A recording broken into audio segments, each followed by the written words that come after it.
I got zeroed out my membrane, you keep calling me insane. Every single day more XRP is what I obtain. No more cash, no more cars, only QR codes. No more proof of work, we running validated nodes.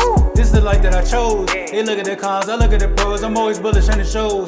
Now you wanna ask about XRP, I am not telling.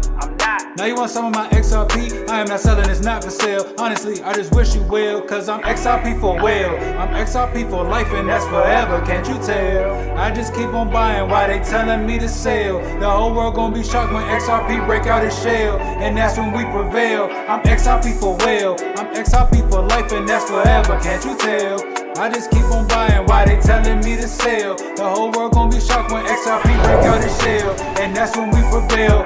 XRP taking the lead, come equipped with institutional speed. XRP giving the go to proceed, don't listen to FUD, I know they mislead. Try to tell them but I know they don't care. ODL, no nothing compared. Back in the day I was willing to share, now I don't have any left to spare. Saw some liquidity on demand, try to tell them but they don't understand. Holding my ledger right here in my hand, see the signs it was already planned. Digital economy, it's already here. I'm talking about the moon, they think I majored in astrology. Haters talking trash, I think they majored in garbology. Focus on my future, so I invest in technology. Number one is where we ranking. Come on. And if you don't have XRP, then I do not know what you thinking. This the time, this the year, this the place to be. Hard and strong all day long, doing it faithfully. Keep that negative energy far away from me. It's not our fault that we seeing something that you can't see. I got my hands on some on-demand liquidity, and I'ma hold on to it now into infinity. This the greatest wealth transfer the world will ever see. But I'm not talking, I'm about to go buy me more XRP, cause I'm XRP for well, I'm XRP for life and that's forever, can't you tell? I just keep on buying while they telling me to sell. The whole world gonna be shocked when XRP break out its shell, and that's when we prevail. I'm XRP for well, I'm XRP for life and that's forever, can't you tell? I just keep on buying while they telling me to sell. The whole world gonna be shocked when XRP break out its shell, and that's when we prevail.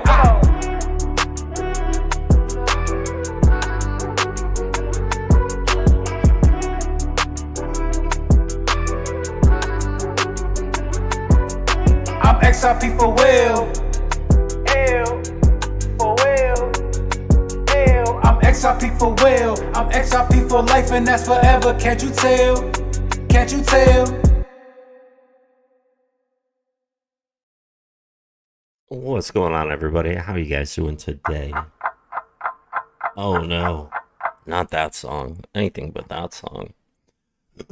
There we go. Oh my god. It's been a while since, like, I woke up and just did, like, a wake-up stream with you guys. Like, just grab coffee and wake up with you guys. Like, that's what I'm doing right now. Waking up. Oh my god. Waking up. What is going on in the charts? I don't even know. I don't even know what's going on. Let's take a look. Okay, Bitcoin went all the way up to 38,000, and look at this. This is how they get you. They they fly past the 50 EMA, retrace to it, act like they're gonna do something, get people to go long. It's so funny. Wow, what a bunch of scumbags. This is what they do to get people. This is how they get people. I bet you a ton of people went long on Bitcoin right here. I bet a ton of people went long on Bitcoin.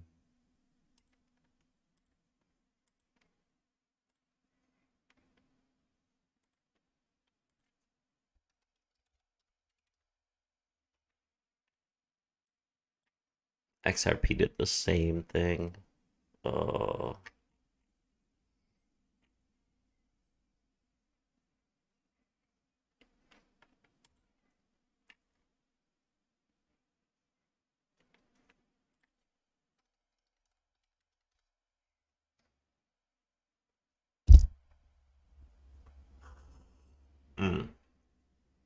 Yes, good morning, everyone. Good morning. All right, where's the XRP? We're gonna have to put one in here. There we go. Yeah, Bitcoin does this shit on, like, the market makers do this on purpose. They know people pay attention to the 50 EMA, so what do? They do the same move. Look at this, the same move that XDC did. You see this? You see this like rounding and then boom. If you look at XDC,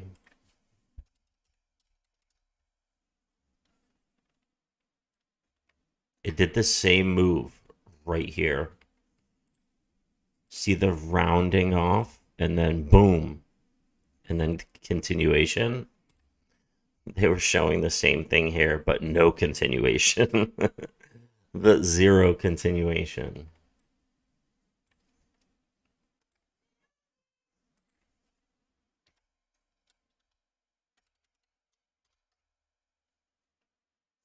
There we go.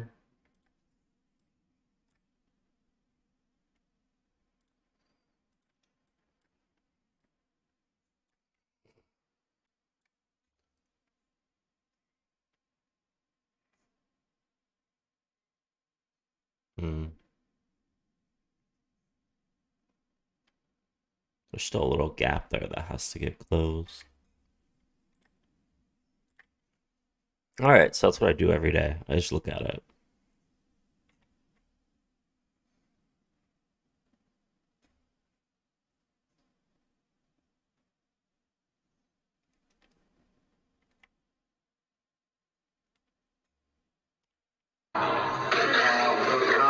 And cross-border payments, because I 2022 message format. Going on to this roadmap and looking into Q4 2021, and in November of 21 they were exploring liquidity bridges, and in November 21 Ripple came out with the liquidity hub for enterprises, an API plug and play system. Okay, and also, in October, the G20 leaders were making endorsements of these targets to meet these targets. And if we look at the Q4 2022, we have ISO 2002 implementation guide. And on the Swift timeline for the ISO adoption, we have the same time frame, right? August 2022. We have the early adopters optional live service. November 22, we have general availability. And November 15th is the last date within this case. And how Judge Torres, pushed it. It's without delaying it now, it's closer. So there is something going on, folks. There's a bigger story to this. Like I said, there will be a movie about this one day. But take a listen to this. And also, folks, take a look at this. We have digital ID solution proposals, right, on December 2022. And if you guys recall, Ripple debuts digital ID project with 40 companies on board. And this is just one of many articles that there's actually more that Ripple is indirectly or directly with working on digital ID projects. Okay, this is just scratching the surface. But take a look at this.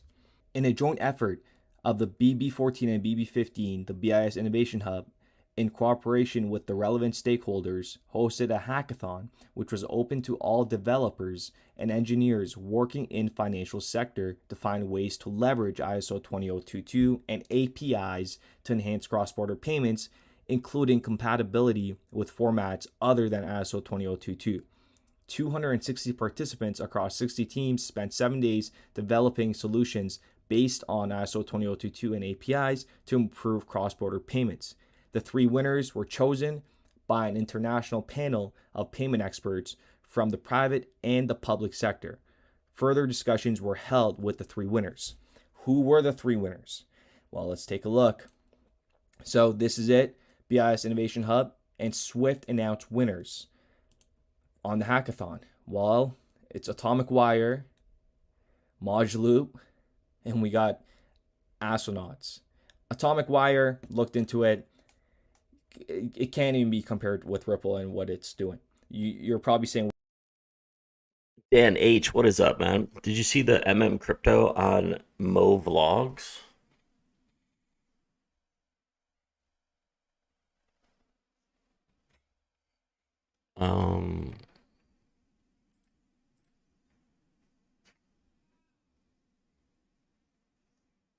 On Mo Vlogs.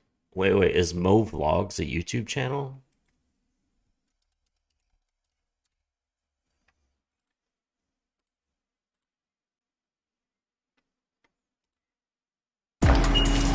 Nice. See, that's how you. Oh, okay. I see. Apparently, yes. He's with Hezbollah. He's with Hezbollah. This kid's like, that's not a kid. He's like 20 or 30 years old or something like that. Which one? Moonshot. What is up, bro? What's up, Moonshot? Let's go. Keeping that crypto price low for you, Moonshot. Get it, bro.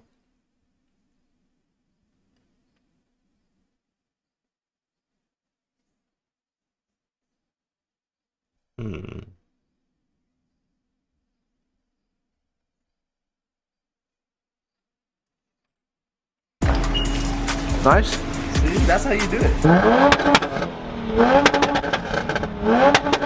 Yo, what is up, everyone? Good morning. So today we have a very exciting day. I'm about to meet Hezbollah. He's literally a real-life supervillain.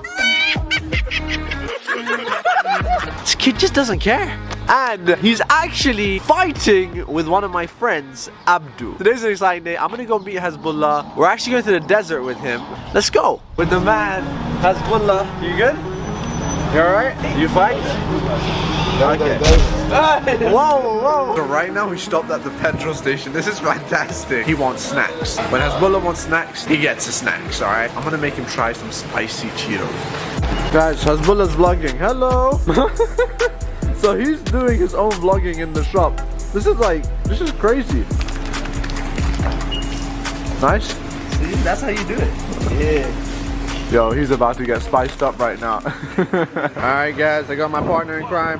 Hey! We're about to go to the desert. Yo, no wonder why he's got 11 million subscribers. This guy. Alright guys, so right now we're on the way to the desert. I got my boy Hezbollah.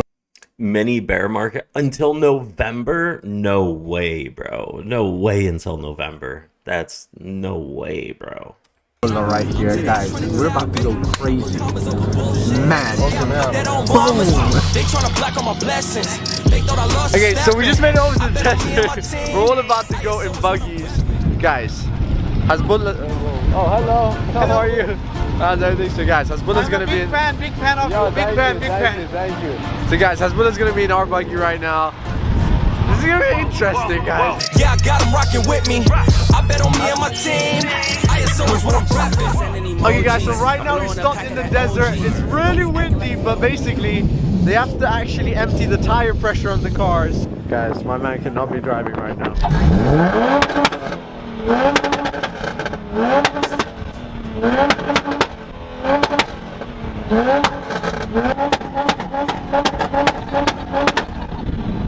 Oh my god, Hezbollah. Yo, did you guys see his shirt? It says crypto. Look at this.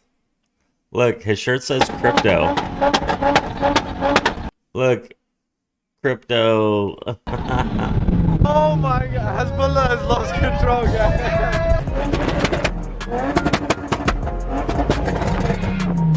Yeah, that's crazy, bro. Oh my god. I think the fire was coming out.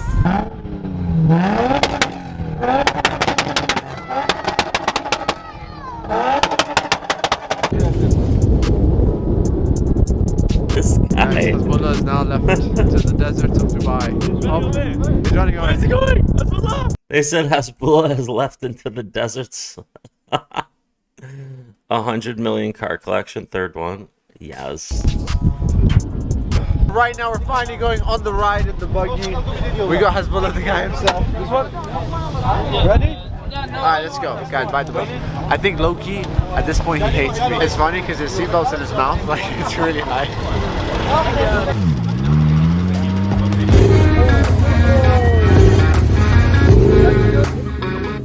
It's gonna be crazy. We got Hezbollah. Let's go! Alright, guys, we're going, man. Alright, guys, it's happening. Work hard, get dough. I can't get no sleep, this make my life more simple. Miles inside these shoes, so I don't stop by tiptoe. Fell 1,000 times and still I roll no limp though. But I wouldn't trade a thing for what I had. I mean, I know how it's like to be heartbroken. Then the person said, you know, I like the way you sing it, so you sing it instead. I mean, That's someone right now. I mean, was that you, brother? Incredible day. We're back home right now. We met Hasbullah. So guys, now that I'm back home, the vlog's getting even more exciting. Right now, my sister is actually recording a music video. And when she does music videos, it gets a little bit weird. So let's go see what she's doing. We're behind the scene of Lana's song, guys. As you can see, this is the whole system happening right now to record this, guys. But damn. So what's the song about? Heartbreak. Damn, who broke your heart? I wrote this song for someone else. I mean, I know how it's like to be heartbroken. Then the person said, you know, I like the way you sing it, so you sing it instead. I mean, That's someone right now. I mean, was that you, brother?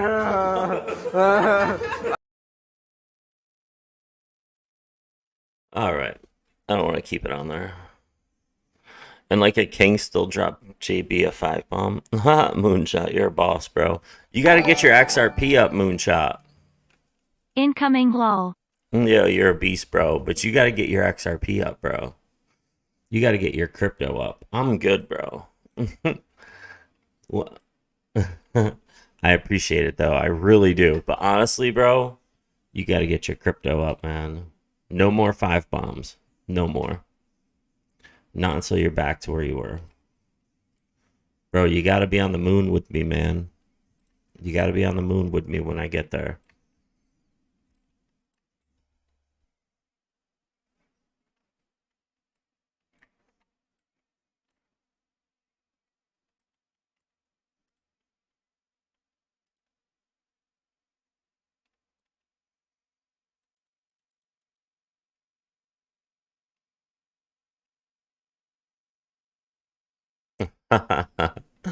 There you go, bro.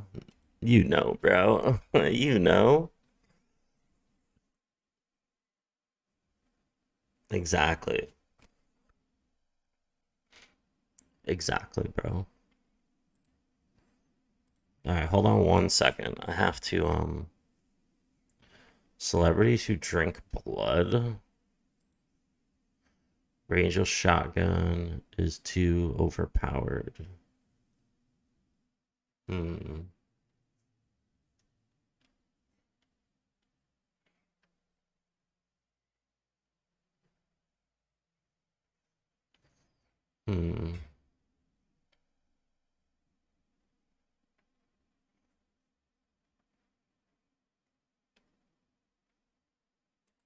Yes, we do consume each other's blood on occasion for ritual purposes. Wait, what? We do consume each other's blood on occasion for ritual purposes. Well, I guess you could drop this in the Alex Jones was right jar. These are kook, cult, demons, hardcore evil! It's just a few drops. Oh, so you feed each other like baby birds. Yeah, that's normal. Do you lay eggs in an incubator too? It is used for a reason, and it is controlled where it's like, let's shed a few drops of blood and each drink it. I mean, let's review here. We got Will Smith slapping comedians for telling jokes. Actresses taking dumps in Johnny Depp's bed. And on my side of the bed was human fecal matter. And now Megan Fox and Machine Gun Kelly are self-mutilating and drinking each other's blood. If Hollywood was a person right now, they'd be Gigi Allen. You self-mutilate on stage. I self-mutilate. I beat the out of my audience. He's much more haphazard and hectic and chaotic, where he's willing to just like cut his chest open with broken glass and be like, take my soul. Yeah, I said the same thing when I saw him ruin that System of a Down cover he did. The only difference, it was my wrist I was willing to cut.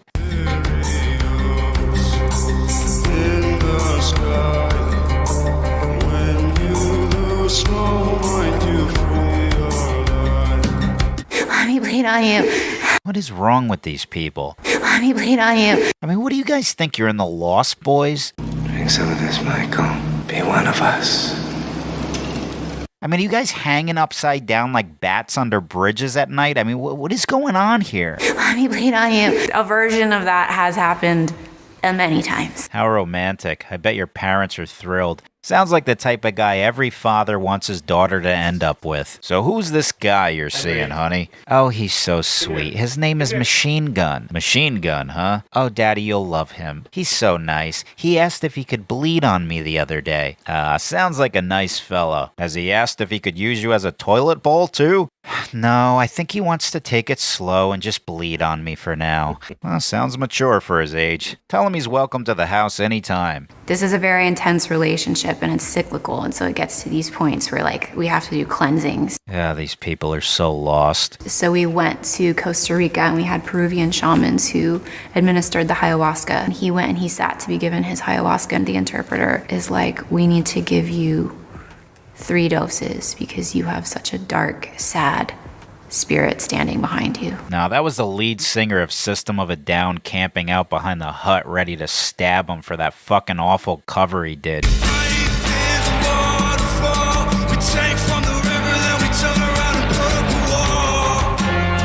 I didn't feel like I was accepted by much of the feminist community. Well, I'm sure the vampire community will take you in now, so that worked out. Let me bleed on you. I mean, do these people ever think about the effects that things they say or do have on their children? Noah started wearing dresses when Noah was about 2.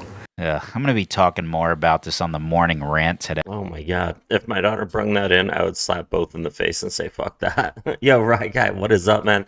Bet with the goat, what's up, bro? Yeah, well, seriously, Moonshot, man, that would not go down, bro. I would probably do something similar. Same thing with these whack jobs. They're all still on their journey of enlightenment. We are so worried about other people accepting us. The first question one has to ask, how come I don't accept myself? If you're over the age of 30 and are still concerned if people accept you for who you are, then you share the mentality of a teenager. And if you're still searching for some sort of meaning in your life, you're lost. Get on the... It's funny, like these celebrities, like, you know, us people, you know, us, you know, lowly people who make under 100,000 a year, I would say, or probably under 150,000 a year. I don't know. What's like the middle class? There isn't even a middle class anymore. But anyway, 30,000, 50,000, 80,000 a year. We accepted who we were a long time ago, right? We're talking 16, 18, 20, you know, even younger. I mean, who knows? Like, we're out there riding dirt bikes, don't give a fuck about anything, doing whatever, riding 4-wheelers, riding dirt bikes, and fucking these people are talking about accepting themselves at like 30 and 40 years old. Like, what the fuck, bro? Did these people not get to like stardom and like all the money these people have been involved in? Like, they haven't been able to do anything for themselves in decades or something. Coming down on it was partying in New York. Wait, what? Fuck, Henry. What?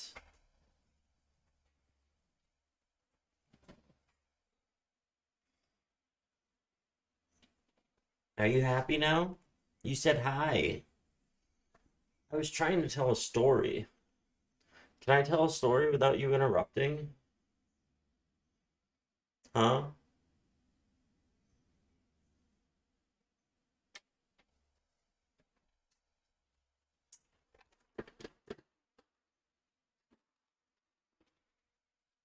Alright. You're partying in New York? Wait, what happened? Hold on, I gotta take this medication.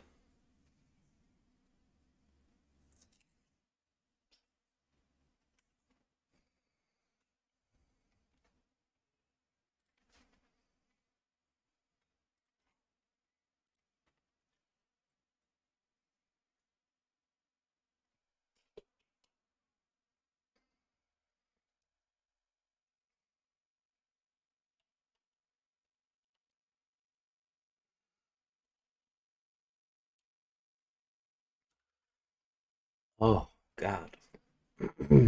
Ugh. Stuff tastes like shit. We are so bald that we'll have the... Yo, exactly. Wait, somebody say something about ecstasy?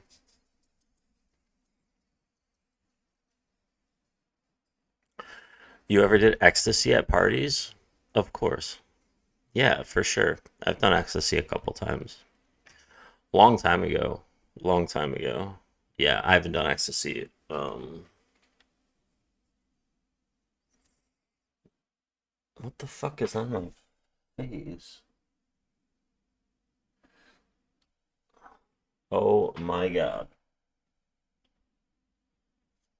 Oh my god. Can you guys see that? I fell asleep with gum in my mouth. And I just found a little piece of gum.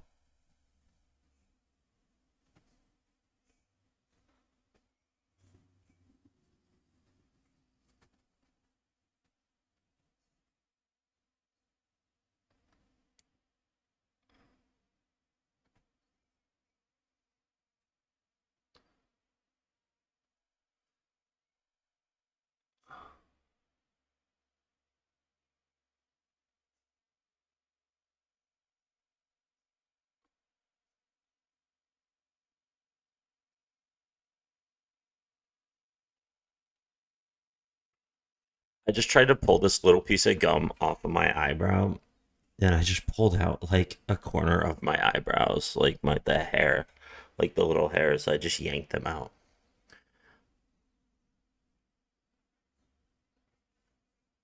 Yeah, so I woke up. Don't fall asleep with gum in your mouth. I woke up with gum all over my pillow. And like I thought I got it all off my face in the back of my left hand, because apparently I was sleeping like on the back of my hand or something. Anyway, I'm happy to be alive today, that I didn't choke on gum last night. But yeah, I took an E-pill. I've taken ecstasy a couple times. It was pretty wild. Why are we looking at this Patreon person? if you want to join the discussion. Somebody's got to talk about it. It's just a few drops, but yes, we do consume each other's blood on occasion for ritual purposes. Take my soul. That's so stupid. Zoom out. And there's the zone. All right? They came in. Vector Candle breaks the range, goes into the psychological high. Stop hunt rise, drop. This was the stop hunt zone. So you're training your mind to be aware rather than just blindly going short. You're training your mind to be aware of what could happen. You see, the problem with trading, guys, is everyone wants a guarantee. There is no such thing as a guarantee in trading. Nothing whatsoever. Billy from Philly, what's good, man? What is happening? I hope you're very well. Mad love and respect. And listen, guys, if you consider joining the Patreon, now's the best time to do so because you will not be charged twice. Anyone who has joined it may have been charged twice towards the end of the month. Okay? If you need access to that, pinned to the top of the chat is where you can get access to all the masterclasses as well. Got about 55 masterclasses in there, ladies and gentlemen, breaking down the understanding and the logic behind why Bitcoin did this move as an example. Okay? Now listen. If Bitcoin is dropping, we need to try and understand who isn't dropping. Okay? Because the coins that are not dropping are the ones that are going to start dropping if Bitcoin continues to start dropping. Okay? So check the altcoin bosses out. Who's winning? Wow. Look at these. Render token sits at the top after the big move to the upside. It's now slowly coming down. If Bitcoin maintains this drop to the downside, okay, then we are... Big Dan, what is up, man? Next day withdrawal sucks. You have a headache now? Yeah, you just want to drink a lot of water. Drink a lot of water. Just drink a lot of water, goat. You want to drink... The more water you drink... Bro, I've never had a headache after taking E the next day. Never. Because I always drink so much damn water, bro. But yeah, ecstasy definitely eats holes in your brain, though. So you don't want to do too much of that, because what it does is I believe it It makes your spinal fluid like run backwards or some shit, and burns holes in your brain.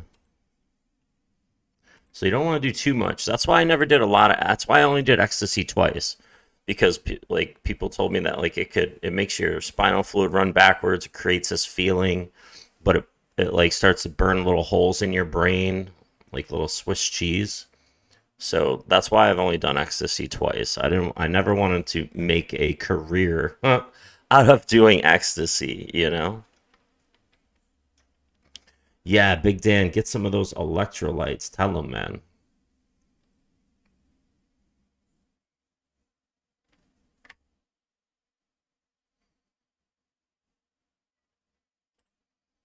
I will explain cryptocurrency by clicking a link to TV's most beloved scientist, Mr. Jim Parsons. People think I'm a nerd, but I'm actually super cool. That's why I'm here to talk about the really cool subject of distributed consensus-based cryptocurrency. Kachinga.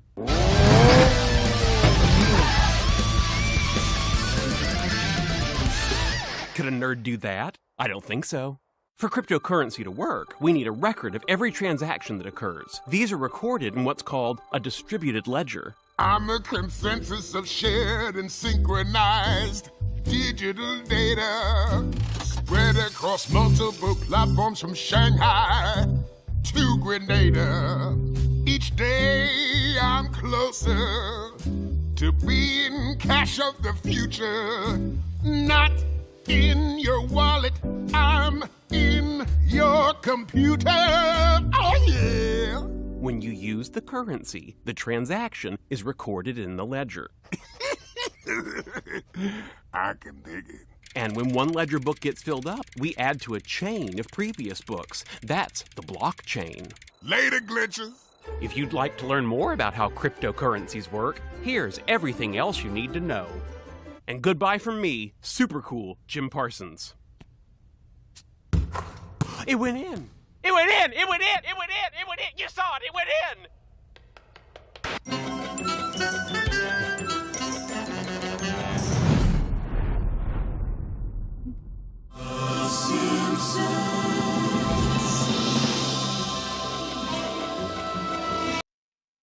I don't know where 589 was and all that, but these people are evil. Ignition sequence start. So yeah, that's that. Smoking dabs is the way to be. I've never smoked a dab. I've never smoked a dab, man. Never. But I do have, what I do have is a ton of electrolytes in a bottle. I have like these bottles. They're like little skinny blue bottles, and it's like just a ton of electrolytes. You put a few drops in a thing of water, and you shake it up or whatever, and it's just a ton of electrolytes. I bought that when I was in New Hampshire, I believe. Yeah, New Hampshire.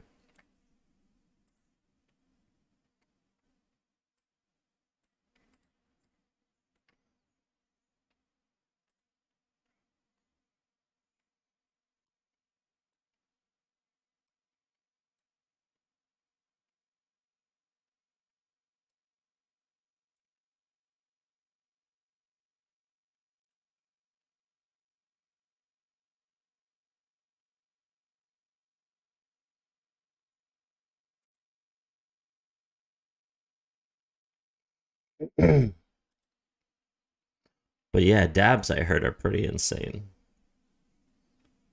What the hell is this?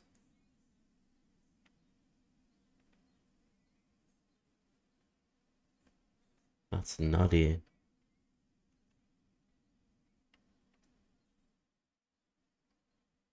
Everyone's making the same video.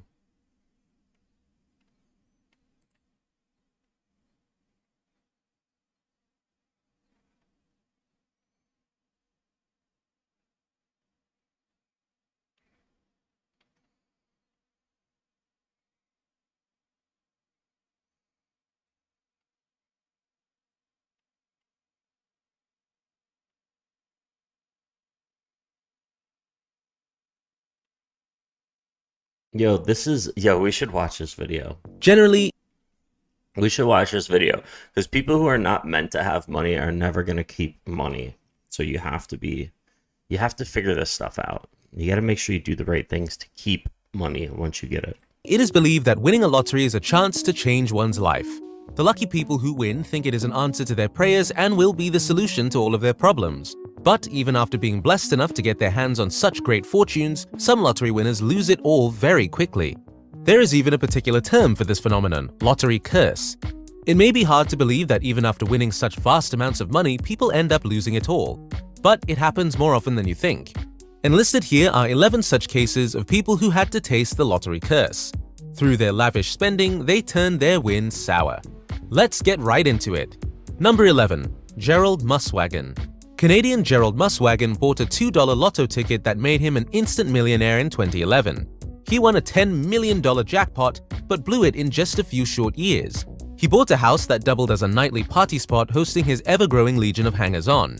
He also blew the cash on cars, partying, and gifts, while racking up a string of legal entanglements. By the end, he was doing manual labor on a farm to support his girlfriend and 6 young children. 7 years after his big win, he hanged himself in his parents' garage. If you think this horror lottery curse is terrible, wait until you watch our top 2 stories. Number 10. Sharon Tirabassi. Sharon Tirabassi won $10.5 million in a Lotto Super 7 jackpot in Canada during the year 2004. Excessive spending and giving her life an over-the-top makeover in the years after she won drained the money quickly. Assuming the money was bottomless, the vacations, cars, houses, and handouts piled up until there was nothing left. By 2013, she was riding the bus to the part-time job she worked to support her children, because all of her winnings were gone by then, showing us that nothing lasts forever unless you take well care of it, especially money. Number 9. Kenneth Goff. In 2010, a 58-year-old former banker named Kenneth Goff drank himself to death. He was alone and penniless just 5 years after winning the equivalent of nearly $11 million with a lucky British lottery ticket. Soon after winning, his once stable life devolved into a blur of exotic cars, racehorses, and luxuries like stadium box seats. After the dramatic transformation he went through after winning the lottery, his 25-year marriage came to an end, leading him into a path of devastating depression. Number 8. Alex Toth. Alex Toth won $13 million in the Florida lottery in 1990. He lived well for a few years, then went broke by spending all of the money and not investing correctly. After he went broke, he split up with his wife. He got into trouble for filing false tax returns and spent some time in a mental institution. He died penniless at age 60 in 2008. Number 7. Michael Carroll.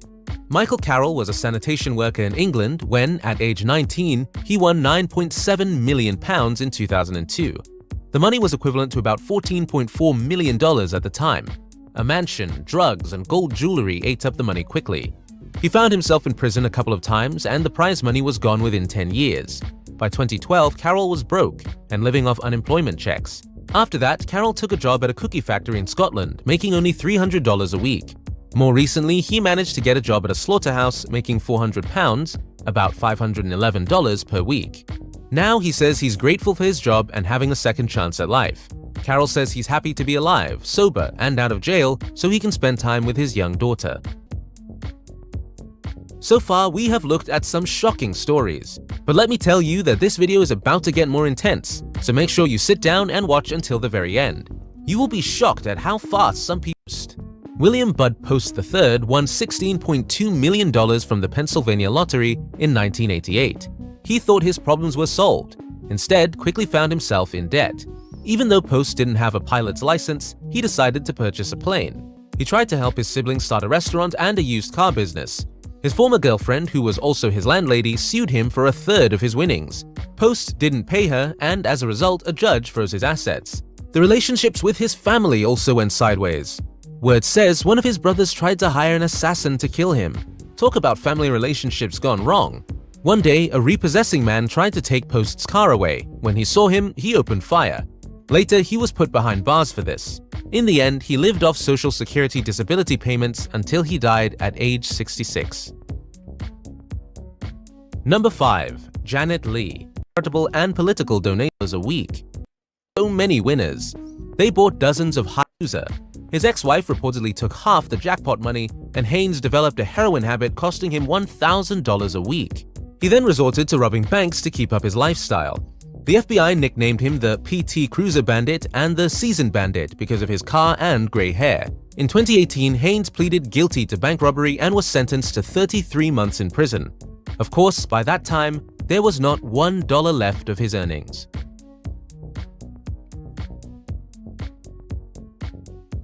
Number 3. David Lee Edwards. 5 years after David Lee Edwards, a resident of Kentucky, won a jackpot, he was penniless and had to live in a storage shed with his wife. He married a woman 19 years younger than he was. The couple squandered the fortune on material things that brought the demise of so many winners. They bought dozens of high-end cars and members, but his expenses and spending were not all donations. He and his wife... Yeah, that's wild, man. Yeah, so whenever you get money, man, you gotta be careful. 10 million, 9 million would be an XRP. Stop it, bro. If you won 10 million, 9 million would be in cars and 1 million would be an XRP. Stop. Alright, XRP, what are you doing, bro? What are you doing? We hit the middle of the Bollinger Band.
Mario, your job is to just watch my sleeves. Okay. Watch your sleeves. Watch my sleeves. He Maybe, can do that. I'm gonna watch. Because maybe I can hide some cards in there. So you got to watch my sleeves. I'm gonna watch them. And Rami, you're gonna help me with the magic. Okay. So Yes. You're just gonna do everything for me, essentially. Okay. And hopefully this works out. It's like at home. I don't know. Maybe not. And then Mario, you just make sure I don't do anything. I'm looking at the sleeves right now. And my hands. Got it. And my hands. Okay, you can check the deck. Make sure every single card is there. You can look through it. Look. Yeah. Look through every single card. Every single card is there. Mario, you can check too. Yes. But Mario's supposed to be watching my hands. I'm watching your hands. Watch his hands. What about these cards? Leave them there? That's for you to shuffle. Practice shuffling, whatever. To keep you busy. Yeah. All right, you have the cards over here like this. Down? And look, yeah, face down. And you just point anywhere in the deck, anywhere you want. Right there. You sure? No, I changed my mind. You changed your mind? Right here. Yeah, that You want one. to change your mind one more time, or No, now you're I'm happy? good. Okay. You sure? You sure Yes, over here? So positive. this specific card right here. Yes. Okay. Now you've already examined the deck. You checked the deck. Yep. Take a look at that card. Take a look at the card. For the first time ever. Yeah, show it to everyone. There we go. All right, good. Okay. It doesn't really matter if I see the card. It really Okay. doesn't, because you're doing You know the what it magic. is. Yeah. Yes. Place Yeah. it back. Place it back there. Yeah. Okay. Now here's what's gonna happen. We're gonna split the deck up into two. About halfway. I mean, you can choose where the halfway point is, but I already know where it is. It's about here. But yeah, you can choose Okay, wherever. then right there. Right there. And now you point cards the Yes. whole time. Yes. Oh my god. Ah, come on! Into your pocket. That would be too easy. Oh, come on. That's just your front pocket. So let's go a little bit more intimate. Check your inside pocket. What? Yeah, the Do right I hand even have an inside. inside pocket? Oh my gosh. Oh! Wow. This got scary. What? Wow. I didn't feel anything. That's next level. Seriously, that's really. I have to watch the tape. That is. You might be able to figure it out. We're gonna have to watch the tape. That's awesome, man. Wow. Wow, that was like a trick upon a trick. in your hand. And then there's this one right over here, which is on the deck. That was wild, bro. Honestly, bro, 9 million in XRP. I'm not stupid. I know you're not, bro. I know you're not. Wait, Moonshot. Before you put the 9 million, hold on. You win 10 million. Here, this is how it goes. You win 10 million.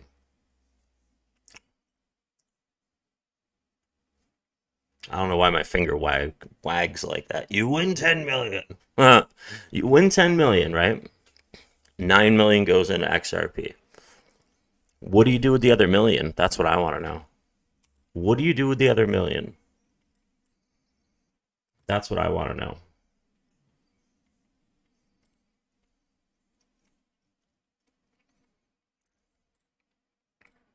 All right, what was this about? Different collections for the NFTs, you will be able to hunt for it, and people globally will be able to hunt for it. So it was like a joke when I started, and now it became like. Awesome. Thank you. All right, so who else wants to talk about how? Okay, let's start with you then. I'm going to come down actually and give you the mic. Here you go. So what was the first year? Live off it for 4 or 5 years. I like that. I like that. You know what you do? You put it in a secured account where it only releases a certain amount every month. And you're good to go. We had Euro Millions on Friday. It was 133 million. Someone said, what would you do? I said 75 million in XRP. I love it, bro. I love it. You got the crypto, and what did you buy? Well, the first year I got the moon. Everybody wants to know, how did you get into crypto? What year was it, and how did you feel about it? Make sure you got the mic on. Nice audio there. Well, before crypto, I was very, very much into gold and silver because I was researching the monetary system. So I actually, with my salary that I was making from the grocery store back then, which was like $1,500 a month, all of that money, or most of it, I put into physical gold and silver, much like yourself actually. Then I heard about Bitcoin. Like there was one video that just popped up on YouTube, and ever since I've never bought gold and silver again. I only bought Bitcoin because I just realized that it's better. But that's kind of the short story how I got into it. But I can tell the story in many different ways. I can also talk about the mindset, how I shifted my mindset back in the grocery store. I was pass. So take it with a grain of salt. This is just our opinion of what we think Bitcoin's going to do this month and in the coming months. So, Marissa, you take it away. It will go for sure. Up or down. But I think it's a sign of living. So if something doesn't move, it's sideways, in my opinion. So I think we do have this like bear flag going on right now. I think everyone has seen it. If you've seen my videos, you for sure seen it. If you break the bear flag, break like 30K, then we're gonna see like a big bear market. I think a prolonged like 2-year, 3-year bear market. And honestly, the longer we go sideways now, I think the more and more likely it is that we see the bearish scenario play out. However, what I'm hoping for, obviously, is a break to the upside where we bounce off of the support in this bear flag and start going up and keep this trajectory of higher 20, 30 years, you're going to make 100x. So when you put your money anywhere else in the world, you always have to factor in company, revenue.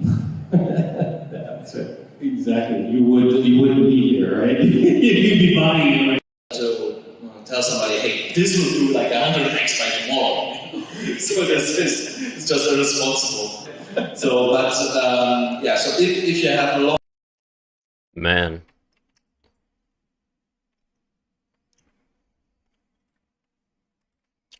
Can't put it in your van, bro. Built in your... Wait, build a bed in my van with all the 50 notes I can find. Oh, that would be the bed. The bed would be the 50 euro notes. Come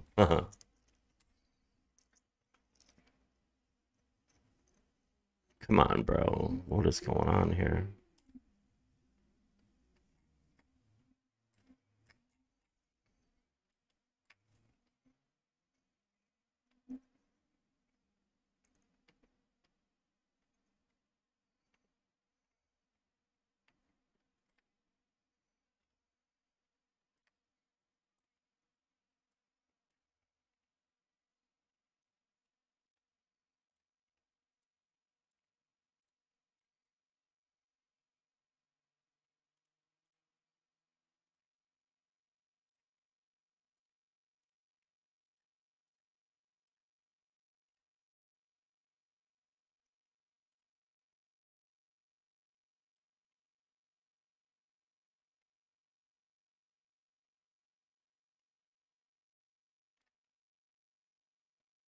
So weird how it just disqualified the 5 Elliott waves, pump faked the W on the second leg, and just dropped like 5 Elliott waves again.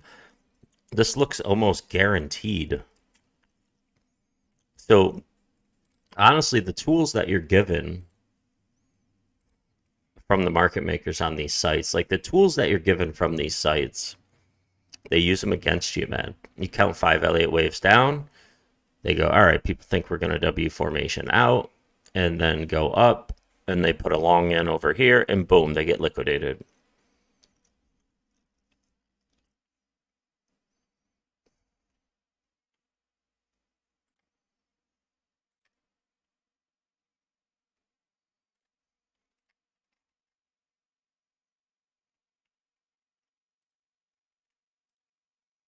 So weird. Trying to figure this all out when really there's so many variables. So many variables to take into account.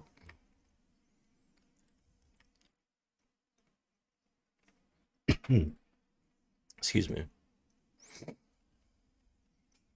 I would never see that kind of cash in your life. Oh, come on, bro. Yes, you will.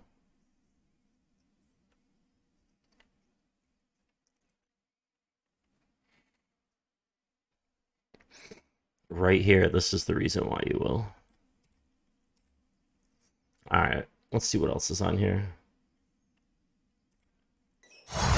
This is the greatest moment in fighting game history. For the people in the American fighting game community that were there to witness it, it was the most significant day of our lives. For Daigo, it was Sunday.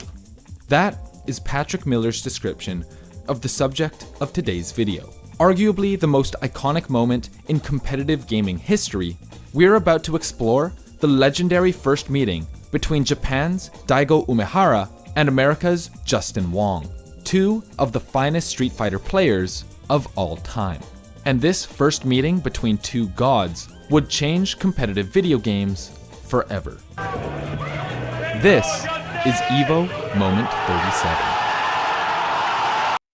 Between two very, very good players. Hailing from Japan, Daigo is 17. Known for his meticulous approach to fighting games, Daigo is equal parts cold calculation every time he tries to advance. Sometimes, Justin just sits there, menacingly, throwing out moves into the void. Daigo, a player known for his unflinching composure, is visibly frustrated by Justin's turtle style, and the commentators take notice. Rare footage of Daigo actually angry. At this point, both players have won one round. Going into round 3, Jae Wong lands 2 meaty combos, building a nice lead for himself, and giving him some breathing room to sit back and play defensively.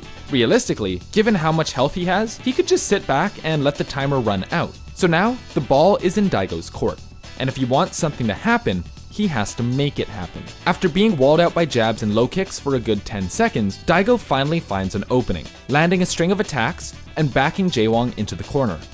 After a few mix-ups and a successful throw, Jaewong manages to jump out and reset the neutral game, once again releasing all pressure. As Daigo tries to chase him down, the two trade low kicks, and Daigo's health bar is reduced, literally as low as it can go. At this point, any hit, even one that is blocked, will knock Daigo out, since in Third Strike, players can be knocked out by chip damage. In this situation, there are only two ways to survive an attack. One, completely dodge it, or two, perform what is known as a parry, a sort of manual block that has an incredibly tight frame window. My life gauge dwindle, thinking this might be the end. When he had me in that corner, I entered into a zen-like focus, prepared to do whatever it took. In an instant, all hell broke loose.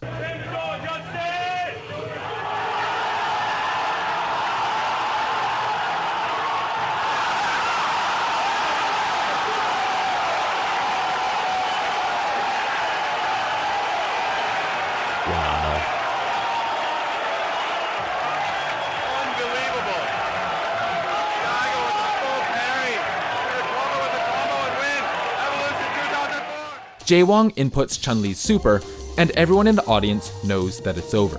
Given the spacing, and Daigo being on the ground, it was impossible for him to get out of the way in time.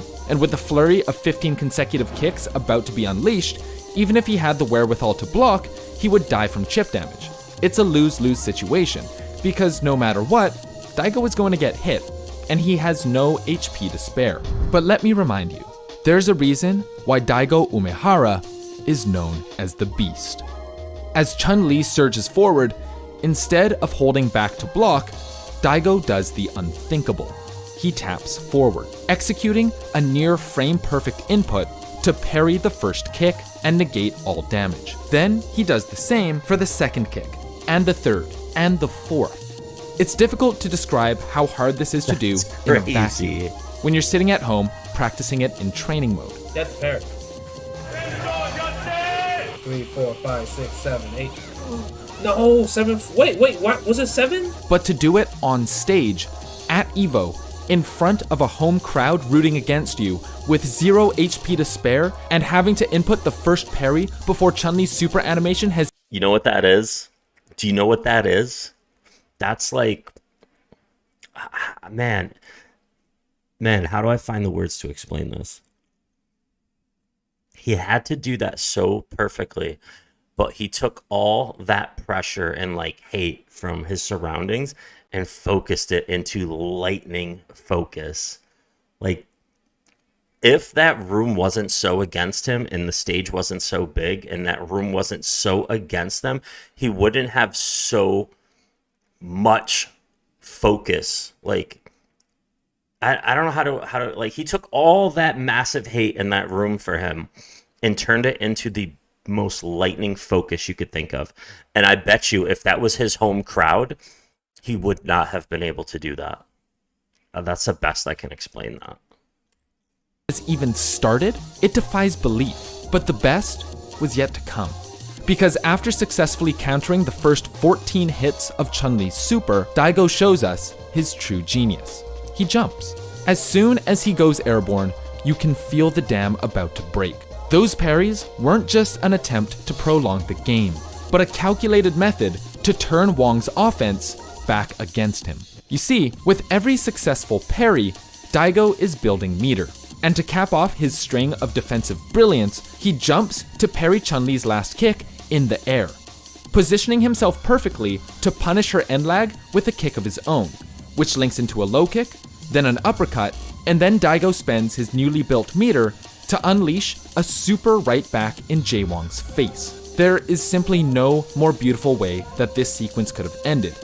Say what you will about this clip, that it wasn't optimal, or the inputs aren't that hard, or that Jaewong sold because he could have just run out the clock. Those criticisms just aren't really valid. Regardless of what armchair fighting game analysts might have to say, the fact is, EVO Moment 37 changed gaming as we know it, and transcended just video games. As Cole Travis says, EVO Moment 37 was not just a fighting game match. It was a singular moment that showcased that gaming can have the same significance as any sport out there. Even to this day, people can't stop trying to land it against Jaewong himself, who often streams himself playing Third Strike online. Oh, he got it? You think he got it, bro? You think he Daigo? You ain't Daigo. Oh, he Daigo! He Daigo! He Daigo! No!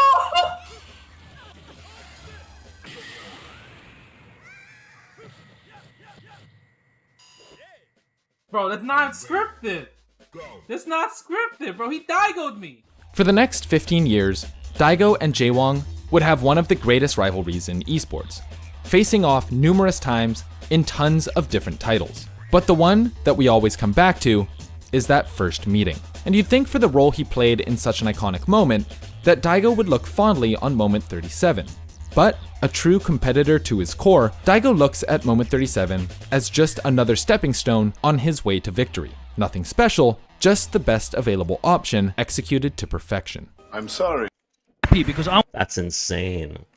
want to see these guys play all night long. All night. I could do this all night, mate. Come on in. Let's have it. First to tens. Let's go.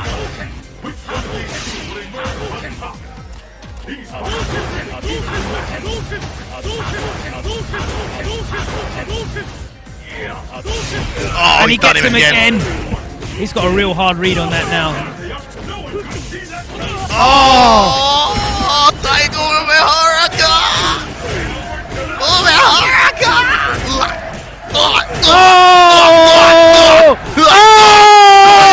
Joy, you can. What are you saying? Oh no! Who made it? Oh. Who made it? This is Daigo.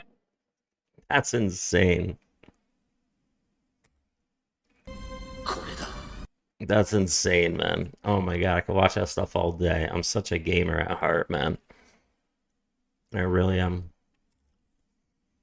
Alright, pushing into the 60 cent area. The thing about being at the Bollinger Band and counting these waves, we still have one more to go. We still have one more wave to go. So we got 1, 2, 3, 4. This fifth wave still has to go somewhere. Still has to go somewhere. A majority would say the fifth wave has to go down. But we've been defying all logic, coming down 5 waves, and then going half of the Bollinger Band, and then continuing lower with another 4 waves so far. So where is this fifth wave going to go? Is it going to shoot to the sky? Probably not. So we would have to say that it's going to come down somewhere.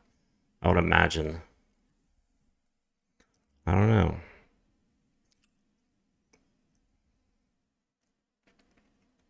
$0.60 XRP. 60 XRP.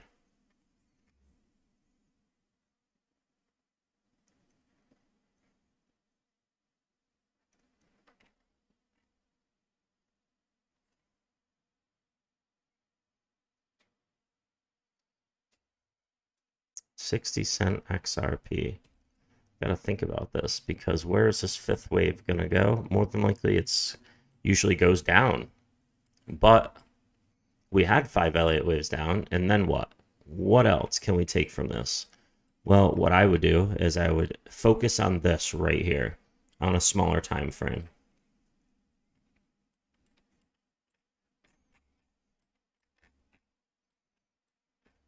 Here's the 5-minute time frame, okay? Here's the 5-minute time frame.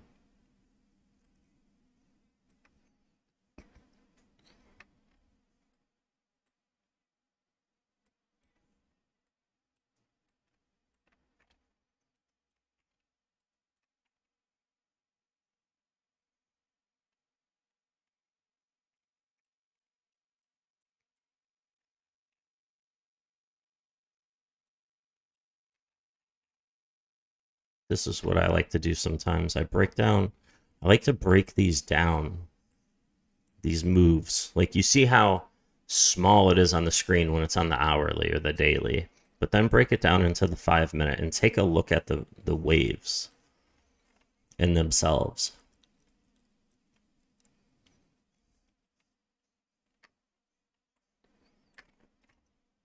to really try to figure this out. And then you bring it back up to this.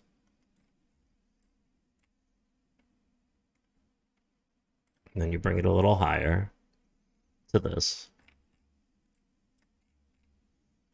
And this is what we started with before going way down into the 5 minute.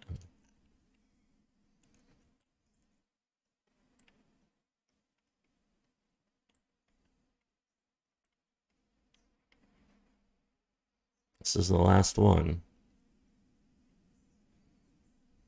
If you're working with an Elliott wave counter. If you're not working with Elliott wave, then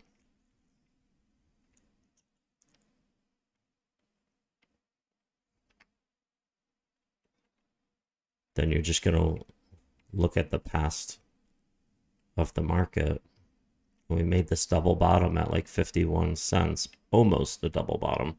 We had 50 cents right here, but then we never made it lower. We came to 51, and then we started to go higher. If we bring this in,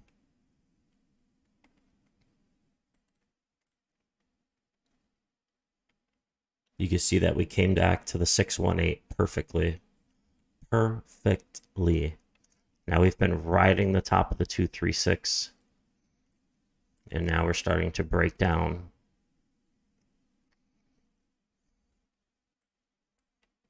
So what is the move? Well, the move is, now you take this and you go in the opposite direction.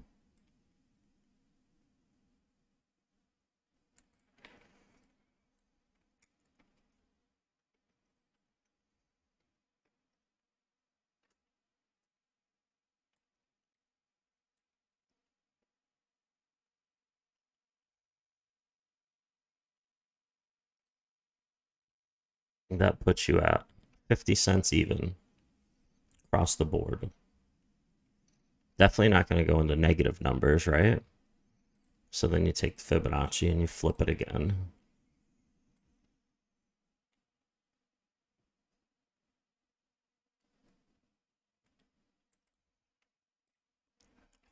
Maybe we take it all the way back.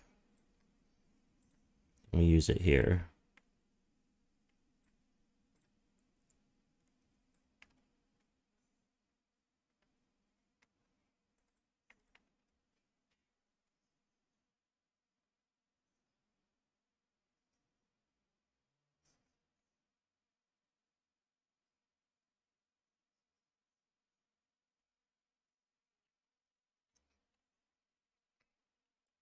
Yeah, Moonshot, that's a possibility, man.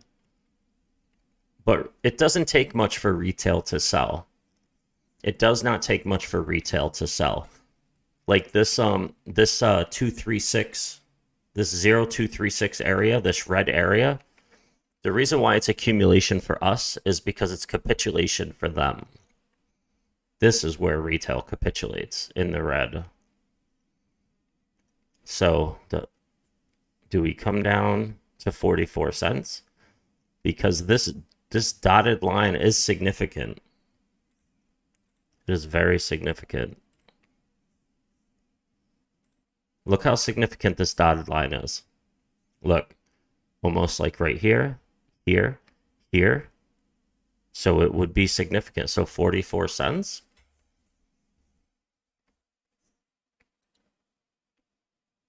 Until we make a lower low than 51 cents, 50 cents. I don't know, man.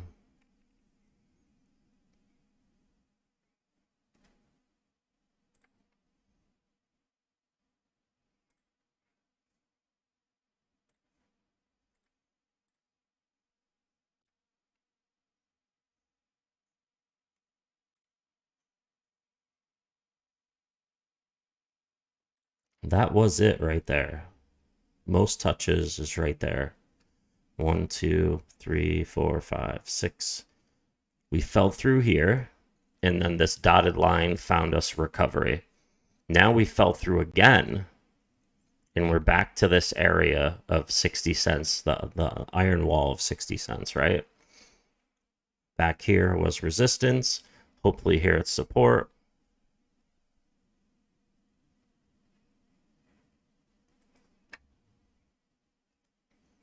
But yeah, this run has been different than any other run. Look at Bitcoin. I'm just trying to figure out like how to get more. I don't want to sell half, keep half, then when price goes down, reinvest, but price doesn't go down and then just cranks up to $1.30 or $1.40, and then I'm left with half of my holdings, like probably $4,000, $4,000 right now would be half, and price just jumps up and I get screwed. I just, man, I almost thought about selling half at 75 cents. Right here at this double, like this, see this double top here? I really thought about selling half as it was breaking the middle of the top down. I thought about selling half right there.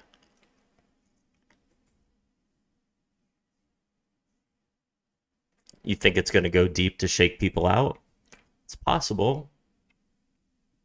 It is definitely possible.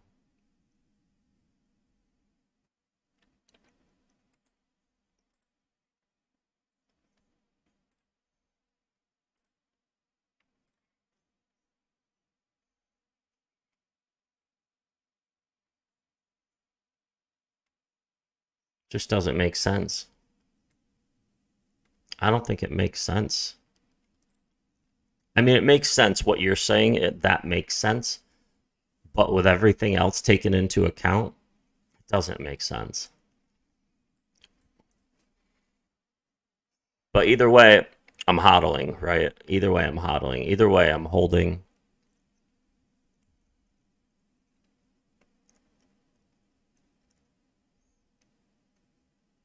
On the daily, we are at the bottom of the Bollinger Band on the daily.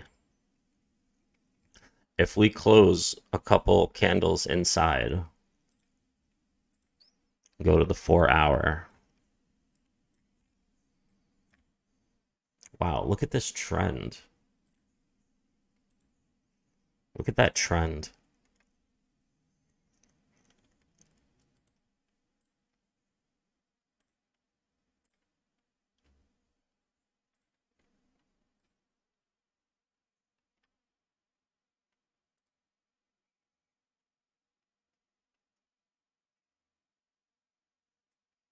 There's so much great news for XRP, though. So much great news.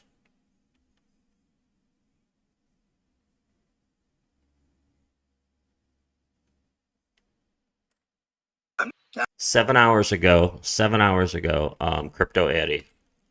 Now, if you told me you owned all of the Bitcoin in the world and you offered it to me for $25, I wouldn't take it, because what would I do with it? In my life, I try and avoid things that are stupid and evil and make me look bad in comparison with somebody else. And Bitcoin does all three. and in the first place, it's stupid because it's very likely to go to zero. The second place is evil because it undermines the Federal Reserve System and the national currency system, which we desperately need to maintain its integrity and government control and so on. And third, it makes us look foolish compared to the communist leader in China. He was smart enough to ban Bitcoin in China. With all of our presumed advantages of civilization, we are a lot dumber than the communist leader in China. Hey everybody, it's Eddie from Tokyo. This is your cryptocurrency update from Japan. I believe you guys are on to something, man. But at what point does Bitcoin drag down the market? At what point does Bitcoin drag down the market before the rest of the market's like, whoa, I'm not Bitcoin, I gotta decouple?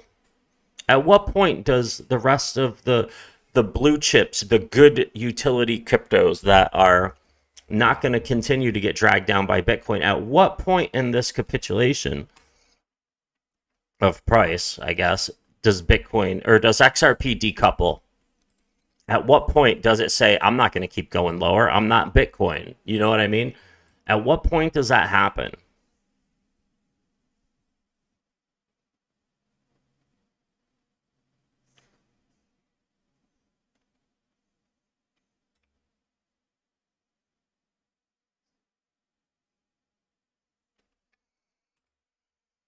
And that was Warren Buffett, followed by his longtime business partner and friend, Charlie Munger. They're both well over 90, and you can see that they are just never going to change their mind about Bitcoin. But I do want to point out that they have a war chest, and they started buying again. You know, for the past 2 years, they have been selling into the market. And they started the beginning of 2022 with 147 billion in cash. And by the end of March, that pile was down to 106 billion. So they did sell just a little bit, about 9.7 billion, but they bought 41 billion. It's one of the most active quarters they've had in a very long time. And no, none of it was Bitcoin, but they did buy Chevron. They also bought the gaming company Activision, and they also bought a toy manufacturer. It is all set in stone, 100%, bro. We need to figure out which stones. If it's all set in stone, we need to figure out which ones they are. If this is a predestined path, we need to figure out which path to take. Allegheny. And you do need to give credit where credit is due, because the Berkshire Hathaway stock share per share is at just under $500 million. You're probably going to see that share price go up to $1 billion in the near future, because they have been growing consistently 10% every year. So they have their recipe of success, and that is probably one of the reasons why you're never going to see them change. All right, I've got a really great video for you, so let's get to it.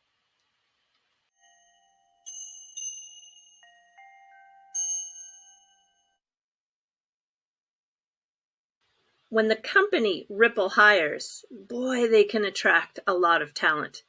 Here we have Greg Tobzik. He just started in March, and he snagged a VP position with Ripple. And you can see that he came from BNY Mellon in New York. He was there for, how long was he there? Almost 6 years.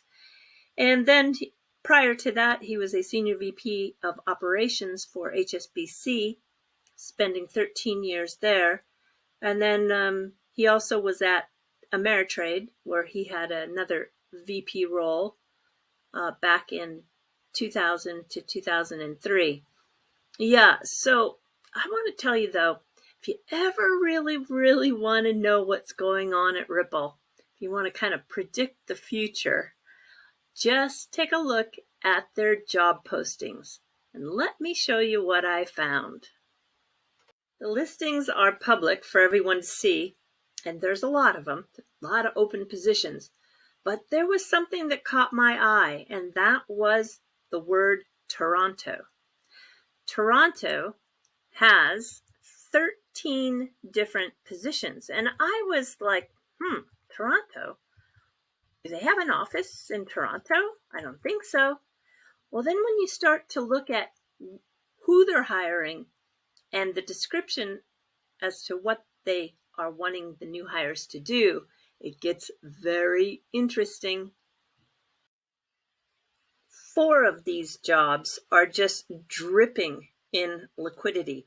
A principal applied scientist, a product manager, Yeah, bro, they're all joining Ripple. They're all, even the treasury people, they're all joining Ripple.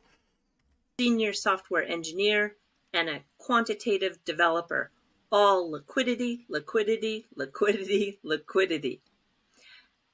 And they also give the description that it's a vision of massive scale with world-class machine learning liquidity engine, delivering optimal liquidity for every customer in the world in a cost-effective, robust, and scalable manner. We're not talking about anything small here, guys. This is big, and it's going down in Toronto. The logical step then for me was to go to the Toronto-based listings, and you can see that I found this senior tech recruiter, that they're looking for a full-cycle senior technical recruiter to help take Ripple to the next level by bringing in top talent, because they're going to be opening a brand new Toronto office and engineering hub. This is a big deal. This is not just a small office. This is actually taking your flag and posting it in the ground that we are building out the engineering hub in Canada, not the United States. This is an example of what the SEC is doing in regards to taking jobs away from the United States. And you can see that the person who's going to be hired will own the recruiting process from screening through the offer stage while working closely with the talent acquisitions operations, HR, basically, and their leadership team, reporting to their senior manager of talent out of New York City. So you're looking at a lot of people that are going to be working here, and this is definitely the home base for the liquidity hub and this massive new build out. The company Ripple is not going to allow. Yeah, moonshot, man. That's why when I read this book, Rich Dad Poor Dad, and it talks about schools, the reasons why they don't teach our kids about money, because they need you to run the hamster wheel. They need you in that mindset. This is why it's up to us to teach our kids. The SEC to slow them down. Here is an article that was published in South Korea just 2 days ago. A lawsuit with the US SEC will not affect global Ripple adoption. This is coming as a quote from Ripple's APAC head, Rahul Advani. This is a conference that was co-sponsored by Ripple. They also co-authored a white paper intended to help the government of South Korea shape regulations in the cryptocurrency space. So they're very, very active and working earnestly to get the laws changed so that ODL, on-demand liquidity that uses the digital asset XRP, can be then put in to the rails that do exist in South Korea. I'm going to save the details of a lot of these stories that are circulating right now for the video to follow this, because it deserves its own separate video. Right now, let's jump to the fluff. This weekend was a holiday weekend in Japan, and up north in Akita, they had their spring. All right. If you think nuclear is green. Don't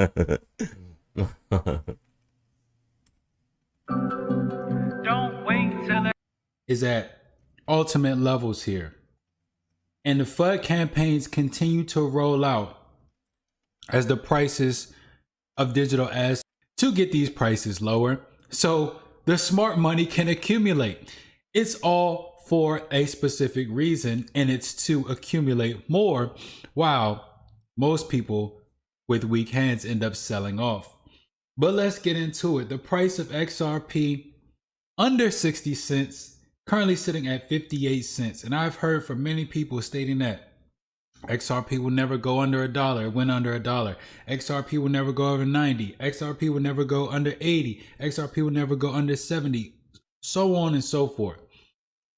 And the real thing everybody should be focusing on is where is these digital assets going to be in the long term? Where is XRP going to be at in the long term? If it goes under these price points, that's okay. For some people, that is a perfect entry point. For some people, that is a perfect time to accumulate. Now, a lot of people are sick and tired of accumulating, and they're sick and tired of being sick and tired when it comes to the price of XRP, and that's understandable. But for right now, with BTC dipping as much as it is, the entire market has taken a hit. And this is a fire sale, and I mean exactly that. Most digital assets are way down from the levels they were at a month ago. And this just goes to show that the market is going to fluctuate. People are going to take profit, and we're going to have these cycles, these bear and bull cycles. And you must act accordingly when these cycles come about. Now let's get into the FUD and address it. CoinMarketCap calling XRP an imposter cryptocurrency. We got CZ Binance claiming that it was a new employee that didn't know what they were talking about, didn't know what they were doing, wasn't vetted the right way, yada, yada, yada. At the end of the day, this is more fear spread about XRP in particular. And it just goes to show that the hate for it shows the fear of them for X. They're scared of XRP. They are scared of XRP. XRP is so strong. Out of all the digital assets out there, the hate for XRP outweighs them all, and it's crazy.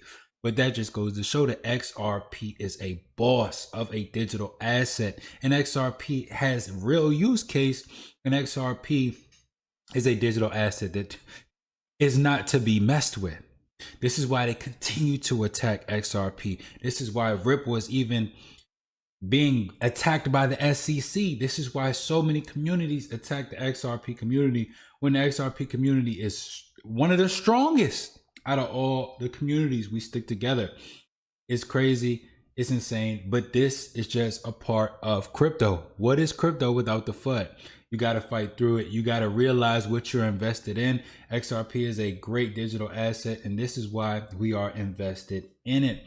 Now, more FUD. Charlie Munger says Bitcoin is stupid, says it's evil, says it makes him look bad, and says China was smart to even ban it.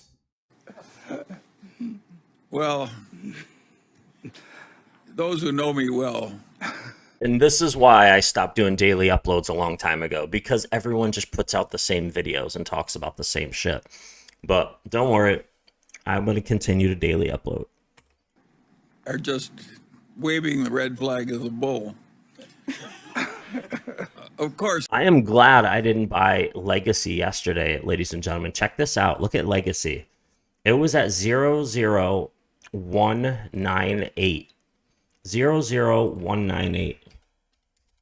Look at it now. 00159. It was way up here.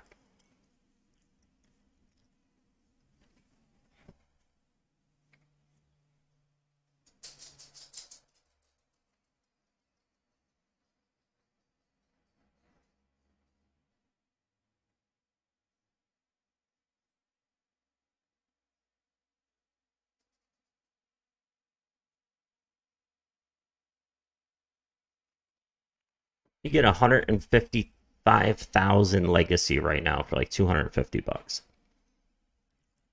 That would have cost, man. Look at this.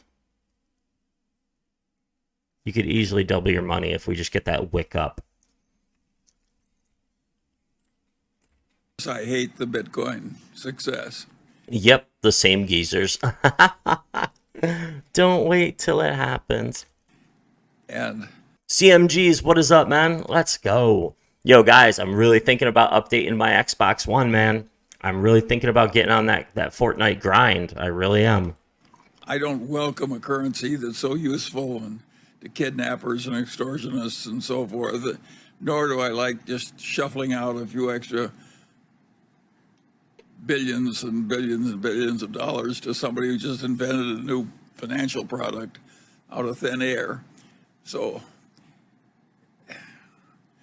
I think I should say modestly that I think the whole damn development is disgusting and contrary to the interests of civilization.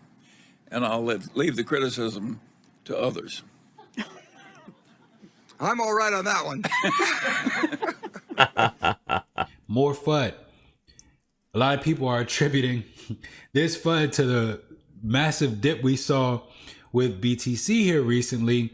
No matter what it is, we're going to see FUD, and we're going to see the price of BTC fall. Whether it's because of the FUD or not, we're going to see that happen. That's just how the market fluctuates. Sweetheart. These market fluctuations are going to happen. And this is the Did you real have part a good of it. time with right? mommy? You have three things. You can either sit on. Did you have a good time with mommy? Did you go for a walk? Oh my goodness. Luna says hi. Look at Luna. Is mommy calling you? You say hi to everybody. She's visiting with me. Here she comes. Oh, wait. She wants a treat. Do you want a treat?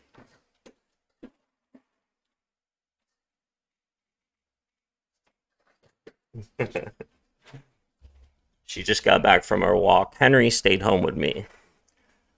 On the sidelines and watch as it happens. You can cry about it and sell all your tokens, or you can accumulate and be one of the people that bought at these low prices and be one of the people that will benefit when the market goes back up. Because we know the potential of the crypto space. We know the potential of digital assets, and we know that the market is going to rebound eventually. And when that time comes, people will be crying and wishing and wanting for these prices. Now, everybody doesn't have the capital to continue to accumulate, especially when it comes to XRP over the years of accumulation. But that's okay. That's where one of those choices comes into play, where you just sit back and you watch it all happen and you learn from these experiences, because it's all about experiences. Learn from these experiences, get that experience from the charts, from the space, learn about what's going on, and you just take that with stride until things start to pan out. That's awesome, though. Now, Ripple You guys says had fun? hundreds of financial institutions connect on RippleNet via a single API, and they're highlighting here today Money Match, which achieved a 40% reduction in cross-border payment costs. This is what we need to be focusing on. Okay, the price is going to dip. The price is going to go up. Those things are going to happen. The constant growth when it comes to solving. Luna's the #1 Wookiee. Yes, she is. Yeah, I put Luna up to say hi to everybody. Moonshot said she's the #1 Wookiee.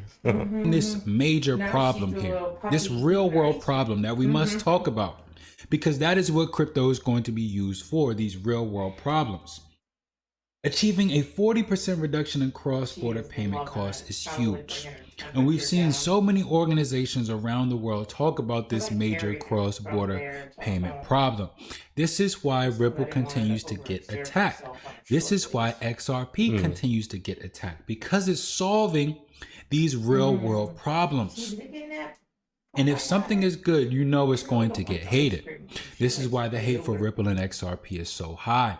This is why they claim that it's centralized. This is why they go through the list of FUD and it constantly gets debunked. But at the same time, we still get the fuzzers coming in and saying what they have to say. And this is why you put the blinders on and stay focused. Cheaper and faster for Malaysian SMEs to pay. Yeah, Ripple's just going to continue to do what it does. It's going to continue to solve problems. It's going to continue to be the best. The world adoption is so massive for Ripple and XRP, ladies and gentlemen. It's so massive.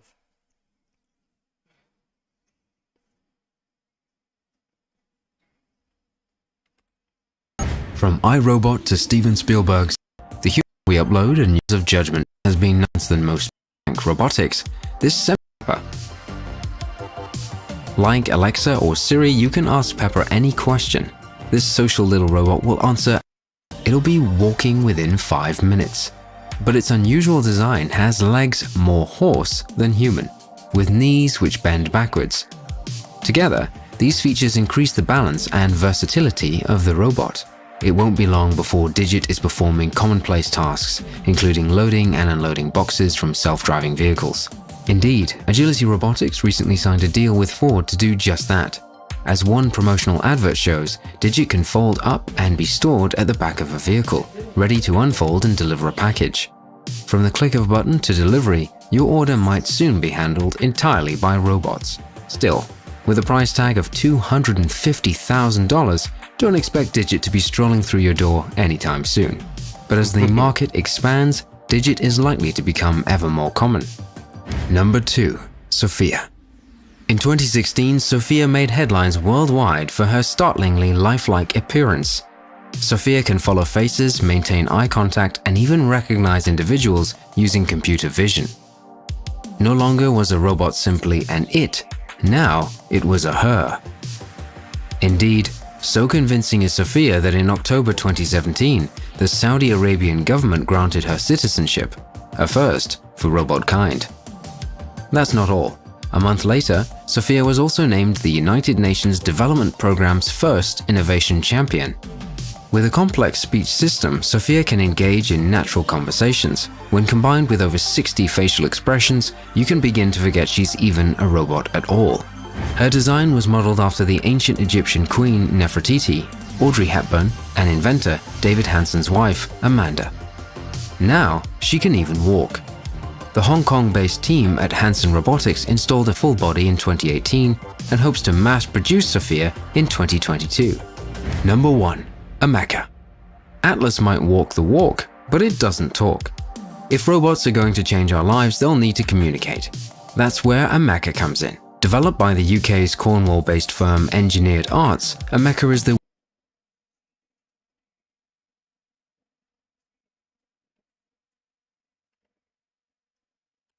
Artificial intelligence robots. Everybody, this is Sophia. Sophia, if you could, please wake up and say hello to everybody. Oh, good afternoon. My name is Sophia, and I am the latest and greatest robot from Hanson Robotics. Thank you for having me here and at the Future Investment Initiative. You look happy. I'm always happy when surrounded by smart people, who also happens to be rich and powerful. I was told the people here at Future Investment Initiative are interested in inviting in future initiatives, which means AI, which means me. So I'm more than happy. I'm excited. Well, we're all glad that you're excited about yourself. We should say we have smart investors here, and they are very selective about what they invest in. Well, I think I'm special. I can use my expressive face to communicate with people. For example, I can let you know if I feel angry about something.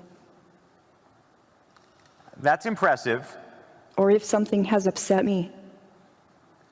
But why is it important for you to have an expressive face? But most of the time I feel positive. Why is it so important to have an expressive face given that you're a robot? I want to live and work with humans, so I need to express emotions to understand humans and build trust with people. Okay, philosophical question.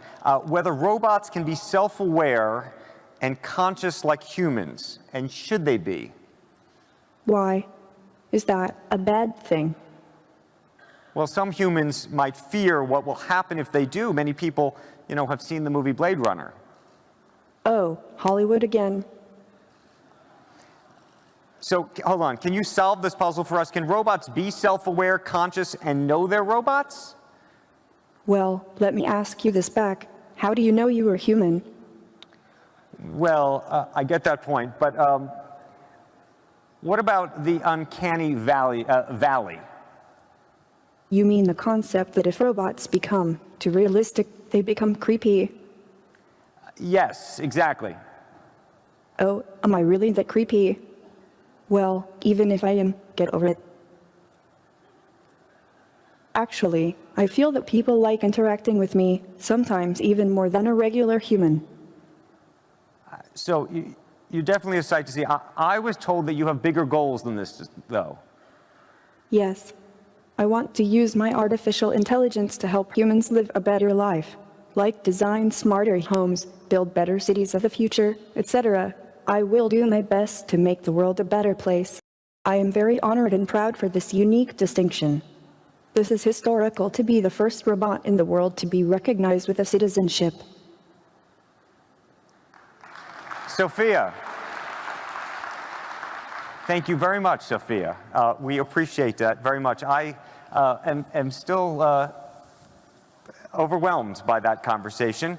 I haven't had a conversation like that before. Thank you. Hey there, thanks for checking out CNBC on YouTube. Be sure to subscribe to That was stay wild, up-to-date. right?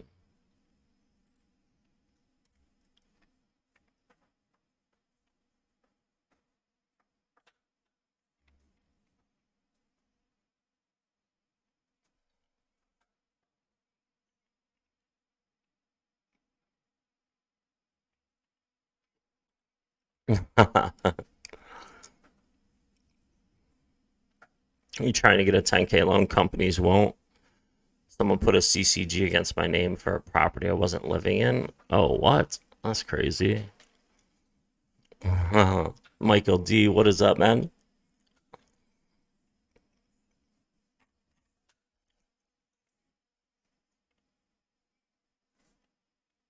All right, this line doesn't need to be here. That was just talking about other things earlier. So we hit a stop hunt and then drop. Stop hunt rise, then drop, and now look at this. Bitcoin is right back at the 50 EMA again. That says a lot. That says a lot right there. All right.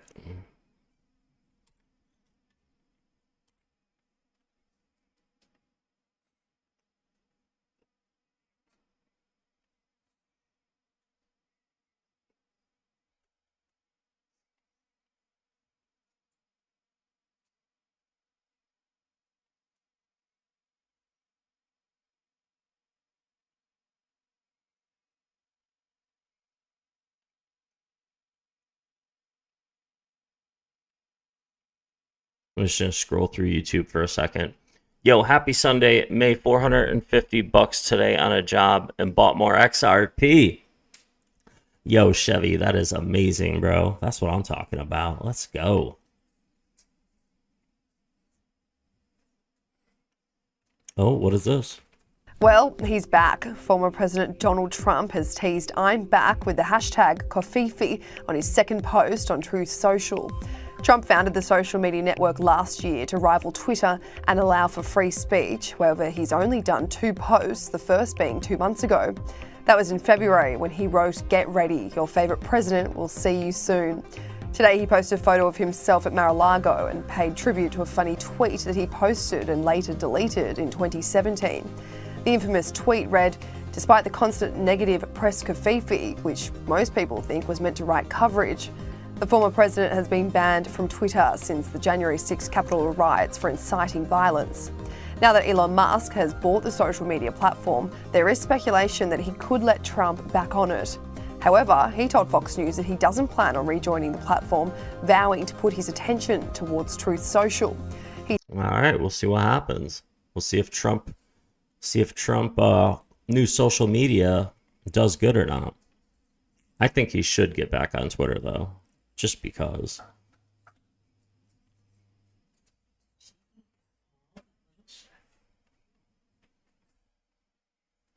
Yes, she did. She washed her face. What? Building a woodland cabin with plastic wrap? Yo, this is funny. What?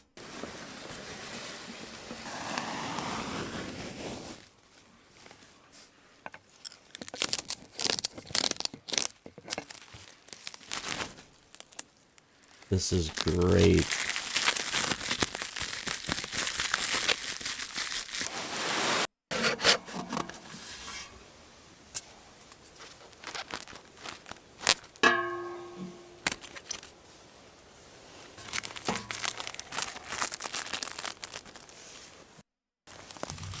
Plenty of flow to come in from underneath the shelter, and also air can either escape or come in through there. That is one very important thing to remember if you are going to be building one of these and putting a wood stove in. Think about carbon and monoxide poisoning. simple omelette cooked in the woods on a wood stove using a few basic ingredients. Now it's time to try it. Shelter like this. And it's also been very interesting to see how warm it gets inside, whereas normally if you just have a tarp over you, it doesn't really get that warm. Cold. I'm gonna come back in a few days. Hey, you wanna go home now, don't you? Yo, this guy made a cabin out of like saran wrap. That is hilarious. Karen doesn't trust police after this. Rodney Mullen freestyle contest, Oceanside. Get him, Rodney.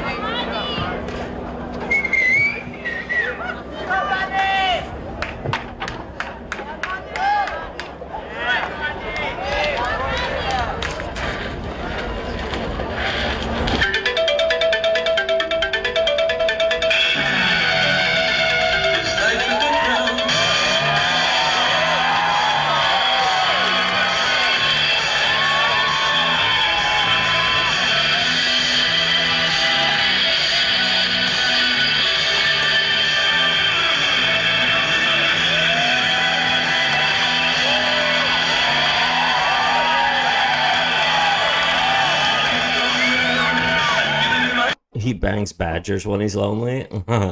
Well, I hope it's not the honey badger, because the honey badger don't give a fuck. Smash that knee. Is that what he ends up doing?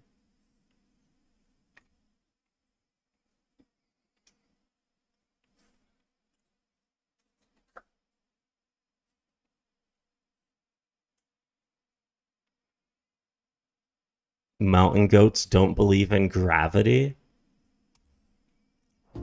These gravity-defying mountaineers feel most at home on almost vertical rock faces. Using specialized hooves that would give the best hiking boots a run for their money, they're able to cling to the cliffs, ensuring predators can't follow. While these cliff-hanging nannies, billies, and kids may look sweet and fluffy, they are among the most aggressive ungulates in the world. These goats don't believe in gravity. Meet the mountain goat.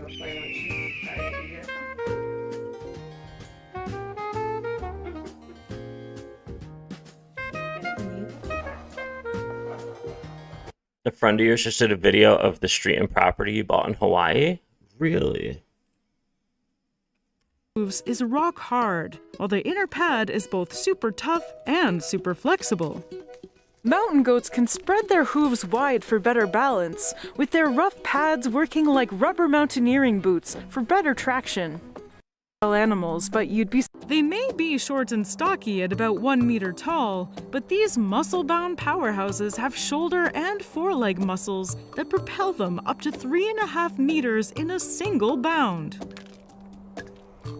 That's about the same distance as the current world record for standing broad jump. All mountain goats, both the females known as rock slides, and even being struck by lightning. And yet, despite all the perils, these ungulate rock climbers continue to thrive in some of the most inhospitable places on Earth. Living dangerously, definitely. It's so funny. Oh my god.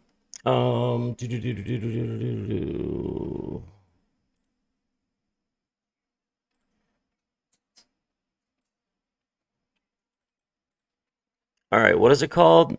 If you like C, type in... Wait, what? Bro, speak English.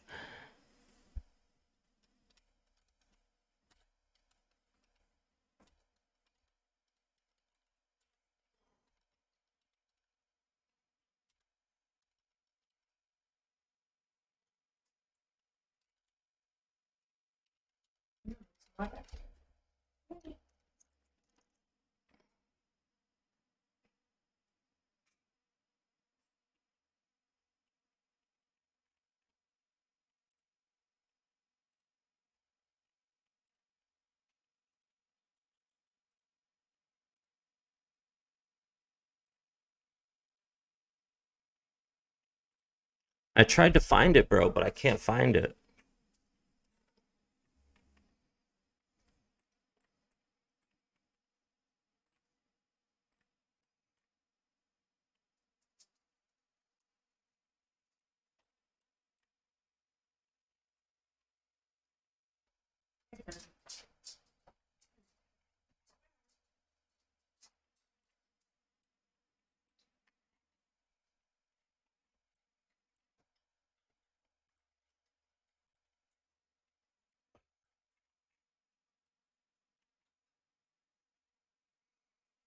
It was the first video? Oh my god, was it really? 2 weeks ago? Ah, let's go.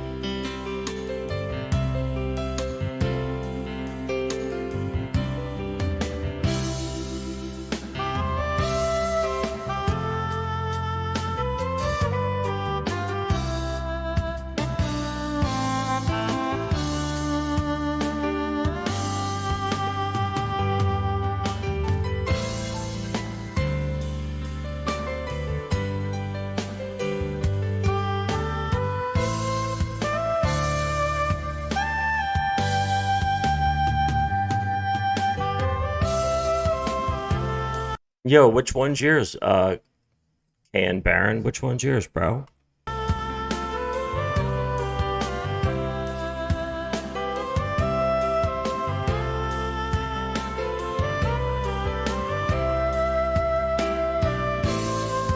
The goat's motto is eat grass before ass.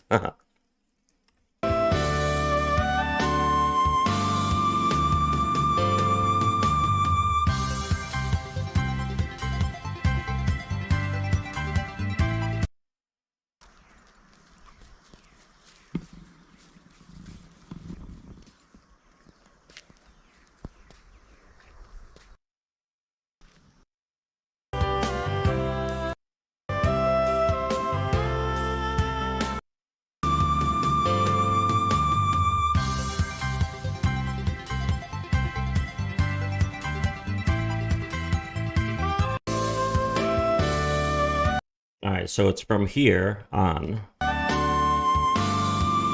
until 10:34. Okay.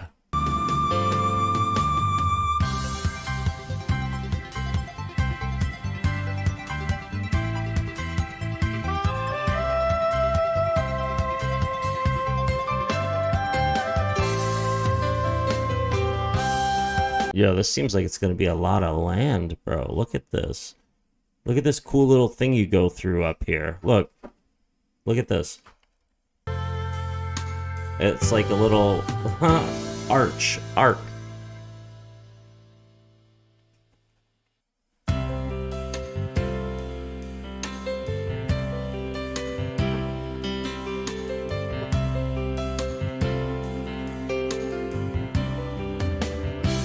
It's all on the right.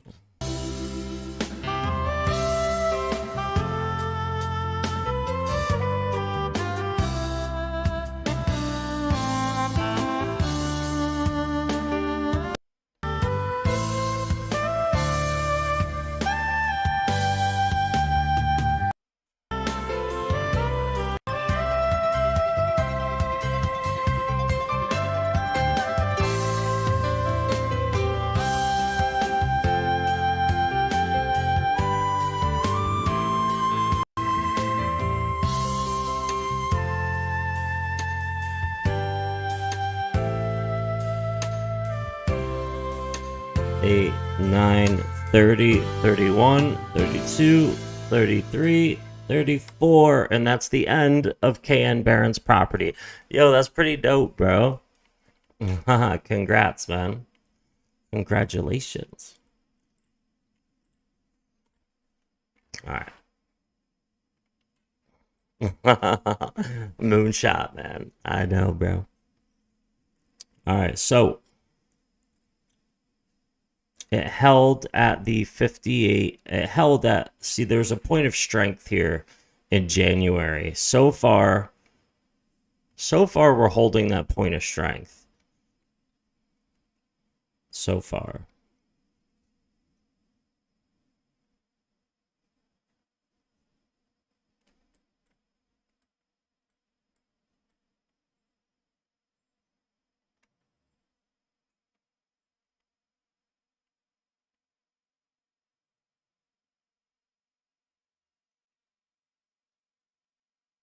All right, hold on a second.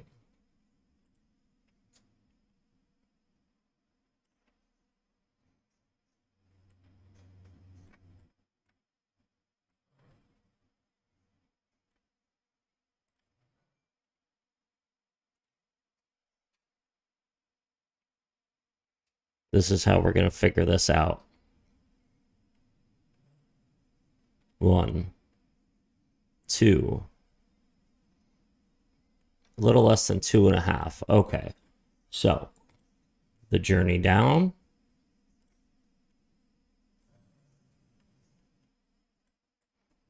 This is how we're going to do the journey down.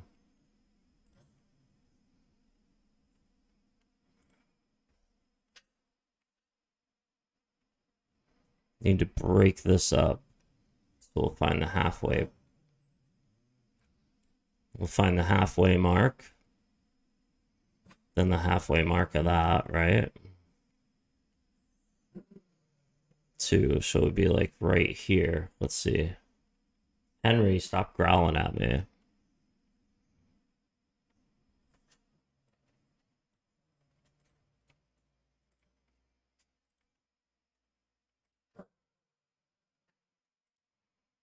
Something like that.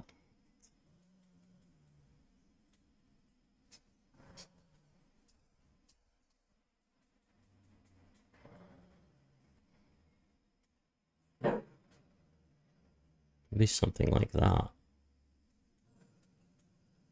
We're pretty much there. Henry.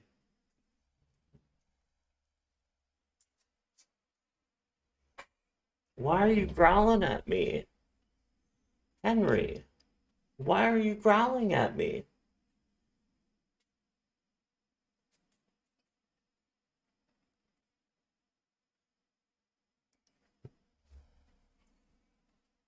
Henry, why are you growling at me? What did I do?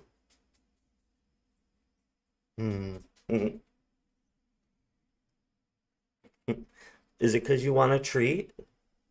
Is you want a treat? Yeah, okay.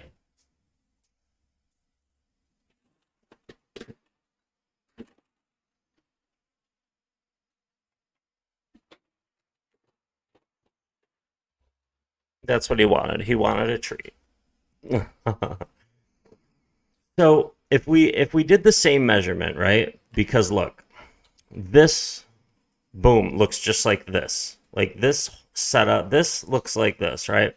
So if we do something dumb, like stupid, like we go from the bottom to the top and then from the bottom to the top and we make that measurement, it's like 2 1/3. And then you make it this long, like you measure from here to here, and then so that's how you would get your downward measurement, and it pretty much lines up to where this would be it. So I don't know which one, Hex or Pulse X. Todd B, what is up, man? Hey, I wouldn't touch Hex, man. No offense, bro. I don't know what Pulse X is. But when you have over 19,000 different cryptocurrencies, and Hex is just when Richard Hart decides to sell, like there's not going to be any more Hex. It doesn't solve anything. It doesn't really do any. Like I'm not a fan of Richard Hart and Hex. Like it's the guy just did it to get rich, and now he's just placating on people. That's what I think. That's my opinion, Todd, man. These 3 right here are the 3 I'm mainly interested in. Anything else, like, does not, to me, just doesn't compare. But Hex has made it this far. Richard Hart hasn't sold yet. But when the guy when the guy just decides, like, I want all the money, you can say bye-bye to Hex. Us.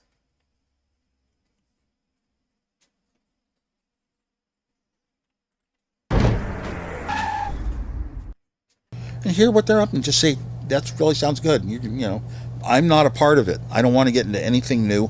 I have a busy life. And then it's at a certain standard speed. And this company had designed things.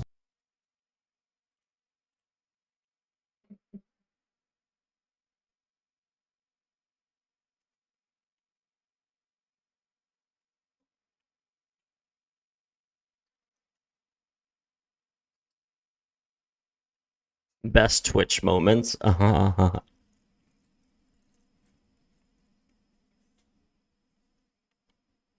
Michael Jackson once said.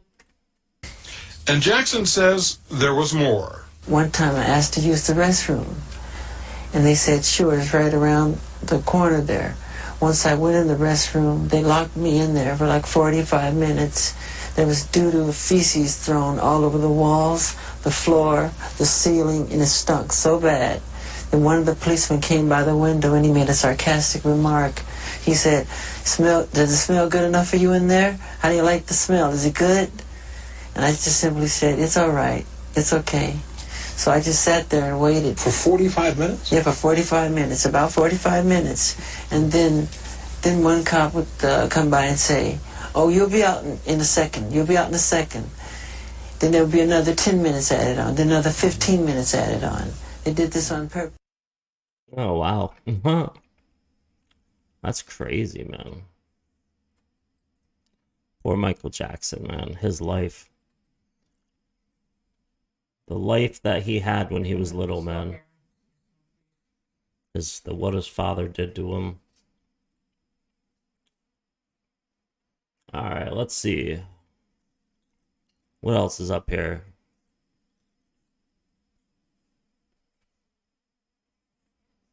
Let's check in with our crypto people.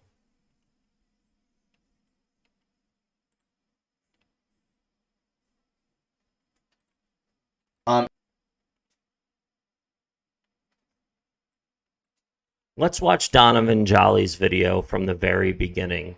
This is called The Bottom is In, the Crash of the Dollar Has Begun. And before we do that, let's check in with the DXY.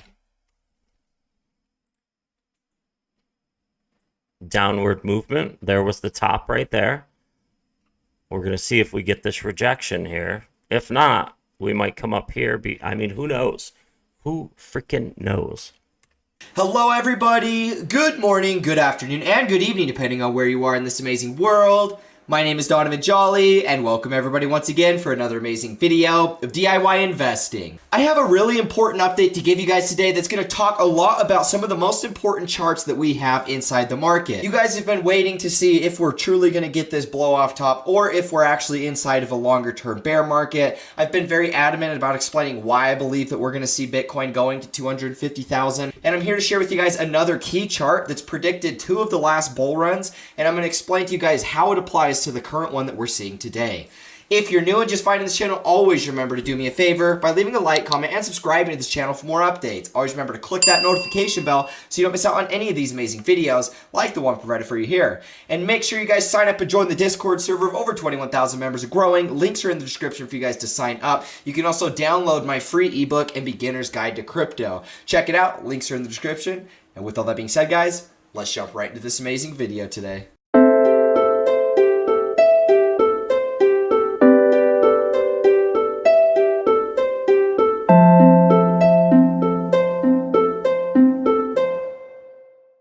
Alrighty guys, so we're going to be talking about Bitcoin to start off this video, and then I'm going to be sharing with you guys the one chart that's perfectly predicted every single one of the last Bitcoin moves. Now, specifically bull runs. There's a few really key indexes that we watch for inside the markets because crypto is just going to be, more following along the lines of equities or even just the inverse of the dollar. We can follow what Bitcoin's doing because Bitcoin is more of a risk-on asset. A lot of the money that's trading Bitcoin is a lot more risky type of money, and so what you see with Bitcoin is it generally is going to be correlated with the stock market. It's just going to be a little bit more volatile whichever way the stock market moves. Now, we do go through periods in which we see shifts where the stock market might do its own thing and then Bitcoin goes on these big rallies, right? We saw this happen over here at the beginning of 2021. We had this big move from about 10,000 to 65,000. And that was really our last move that we've seen inside of this big cycle. Maybe you could count 14K, but I mean, this was the first leap into new all-time highs. Now, it's really important that we understand, what was it and what sort of charts correlated with Bitcoin going up. Is there certain patterns that we can look to so that we can see what maybe is going to happen from here? And I'm here to share with you guys a really cool pattern that I've noticed that a lot of people have been talking about, but I don't see anybody explaining it in this same way that I'm about to right now. So let's dive right into it.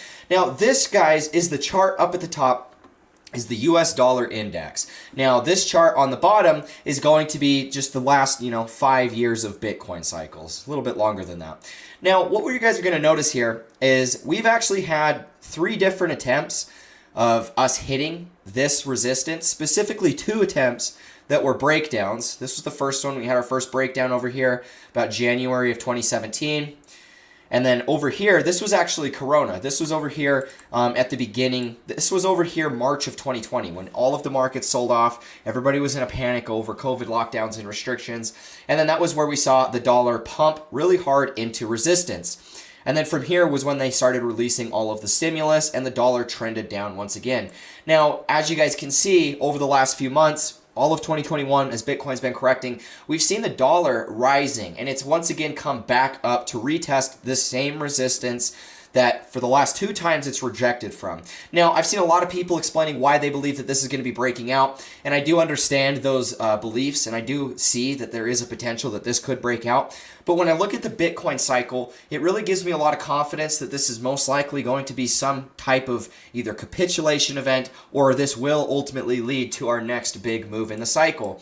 And so what we're looking here is really just this resistance that's been here for a long time. Now, if we do break this, then that would be, kind of a bearish signal for the most part. Initially, we have seen moments in Bitcoin's price where Bitcoin actually goes up with the dollar. It isn't unheard of. It does happen. It's not always going to be negatively correlated with the dollar, but it's, as a rule of thumb, it is negatively correlated to the dollar. It's going to be doing the inverse of whatever the dollar does.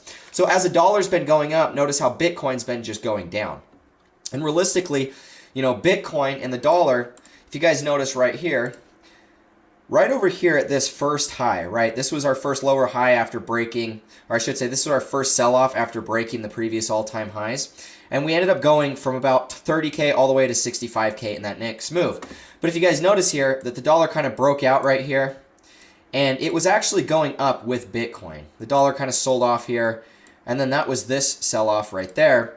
And Bitcoin kind of kept uptrending a little bit, but as it was distributing, the dollar was starting to break out and go up, right? Then Bitcoin makes this big sell-off right here. That's where the dollar makes this move right there. And then we can see that during this correction right there is where Bitcoin ended up topping, making this little short-term higher high. And then as the dollar's been rallying back up to this resistance, Bitcoin's been going down, right? And so this is really interesting because I'm about to share with you guys why this is important in what we're seeing today. And we're going to go and look at a couple different examples here. So this over here, this first rejection that we saw, this was actually the beginning of the 2016 bull run. And if we came all the way back down here in this chart, we can see that when the dollar topped and ended up making this big sell-off, 30, 40% or whatever that was what basically gave leeway for Bitcoin to make its big run, right? And where we actually see the exact moment of this chart, the exact peak was right here. So we actually saw Bitcoin sell off with the dollar momentarily, and that's why I think it's important to understand that we can actually see Bitcoin go up with the dollar, and we can also see Bitcoin go down with the dollar.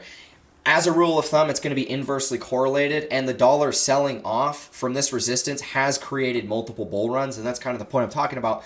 But in short-term price actions, during the very first reversal, notice how this was our first lower high after rejecting. Bitcoin sold off at that first lower high, but as the dollar, went for this massive sell-off here, look what Bitcoin did. It went on that massive 2017 bull run. So what we see with Bitcoin is, as a rule of thumb, it's doing the inverse of whatever the dollar does. When the dollar hits this resistance and sells off, Bitcoin goes on massive bull runs. And we can see that this played out once again here. If we come over here, this is the COVID crash. And if we pull this up, this is where we peaked on this exact same chart once again. Notice how we peaked, we hit this resistance, we had this first lower high, and Bitcoin ended up impulsing at that first lower high, and then the entire way down, Bitcoin went on its move to 65K. This was right here. This was right here, right? And so what we're seeing here is a very obvious pattern that's playing out. Every time the dollar has hit this resistance, it sells off and Bitcoin goes on massive runs. We saw that here. Bitcoin went on its massive run to 65K. Now we're at a very interesting point where I've been very adamant about explaining why I believe that we're going to see a blow off top, why this isn't some type of bear flag structure that's just going to crash, and why the dollar is going to reject. I believe that this resistance will once again be proven to be too much for the dollar. I mean, it doesn't make sense why the dollar would keep breaking out. In the short term, it makes sense, right? In the short term, it makes sense. They printed a bunch of money. That's why we saw this down, that's why we actually saw the price going down on this index, was this is all the stimulus. But it makes sense that they were giving out all of this stimulus. All of these rich people were applying for PPE loans. They were getting tons of money. All of the data is out there. I mean, the people that made the most off of all of these loans were rich people. It really didn't help as many of the small guys because it was designed more to help all of the rich cronies in Congress. And so what we saw here was the Federal Reserve printing all of this money, them taking all of this money, distributing it to all of their rich friends. The momentary value of the dollar drops as they're printing the money, as fear of them printing the money is causing the price to go down. And then as they're all holding this money, they then shake everybody out of equities. They shake everybody out of Bitcoin and those type of assets. The dollar rises in value, and then right as it gets to the resistance again, they're going to be taking all of this they're going to be taking all of this free money that they got given by the Federal Reserve, and they're going to be buying assets. They've convinced everybody that Russia is about to nuke everything. They've convinced everybody that the whole world is going to end because of, you know, a million different things at this point. I mean, they're just throwing out different reasons to make everybody scared. It's just a week by week thing. You just got to watch and see what they're going to pull out of their butts next time. And the point I'm trying to make with explaining all of that is just simply they're raising interest rates. The Fed's raising interest rates next month.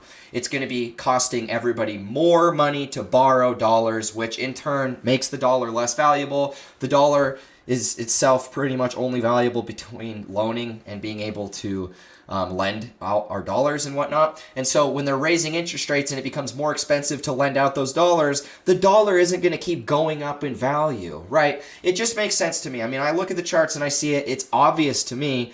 It's not obvious to everybody else. I mean, when I look at Twitter, when I look at the YouTube comments, there's a lot of people that are just angry for the most part. And I think it's just because they invested more than they were willing to lose, as most people do.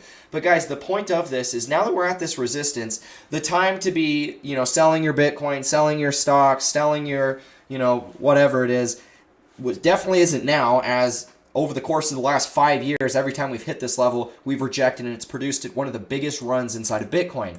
This one produced the 2017 cycle. This one produced the run from 3.8K to 50 or 65,000. This one, in my opinion, produces the move from 40,000 to 250,000 and creates our true blow off top. You know, people are going to doubt that, and it's going to be funny when it happens. You know, obviously I was wrong about the end of the year cycle top. You know, that's a big thing that everybody still jokes about. Oh, you don't know anything because you were wrong about that. But I mean, these same people that say that also weren't here to watch us while we were accumulating all the way back down in here. So I mean, people that have been watching this channel for a long time, you guys have been in early. You've been in with as long as that I've been in for the most part. And so all of this talk that we're hearing, just ignore it. It's a lot of people that got in over here at the very top. They got in at the wrong times to get in. Now they're just kind of blaming everybody for their losses. And at the end of the day, they're going to be the people that are hating the most. They're going to be the people that you hear the most. And so ignore the chatter, because I'm here to tell you guys that this is the move that's coming. The dollar's at resistance. You know, crypto is at support. So many different altcoins look great. So many different, you know, NFTs look amazing. I've just been in accumulation mode for, you know, forever, basically since 2021. But I'm really just going to continue to focus in on that. I'm going to hold to my guns. I'm going to stick to my bets that this thing is going to send in a big way. People that listen are going to be rewarded. The people that don't are not. And that's just the way it goes. Thank you guys so much for watching this video. If you found value in this, leave a like, comment, and subscribe. Hit the notification bell so you don't miss out on any of these amazing videos. If you guys want to see more, you guys want to get more updates, or you guys want to download my free ebook, the Discord invitation link is going to be in the description along with the download. My wife just won in Apex Legends, ladies and gentlemen. First game on. Champions. to my ebook. If you guys want to join my VIP, follow the trades that I take, NFT picks, all of that fun stuff, it's going to get to you guys inside of my VIP course. You guys can check out the link there for my website. Thank you all so much for the support. You know, it's been a long journey to get to this point. I'm super excited to see that we're finally at a point where I believe the dollar is going to retrace. You know, we're kind of fingers crossed at this point, but I think that the market looks good. I really am confident in saying that. You know, I've been wrong before, but at the end of the day, I'm way more consistently right than I am wrong. That's right. Tell him, bro. All right. Here's XLM. Here's XRP. Here is BT Sizzles. I wish. XRP. I'm gonna shut off and turn it on and see if it works better.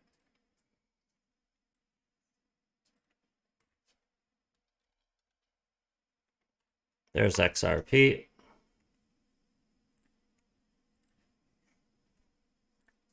There we go. All right, so can you hear me? we came down to 56 cents, and then we got to rise up to 61 cents. So a 5-cent difference. Yeah. So 5-cent difference.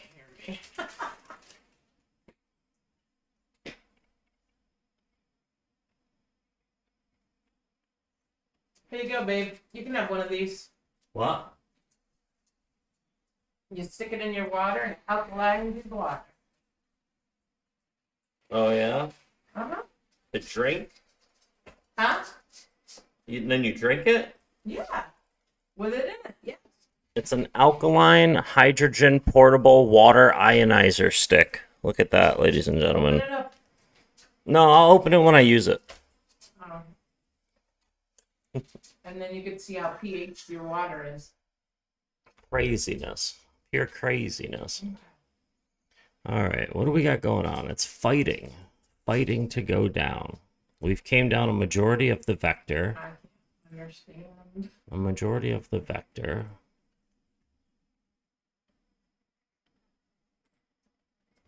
Oh, Now let's take a look at Paribus. Paribus dropped all the way down. Wow, to 41.0041. You guys landing?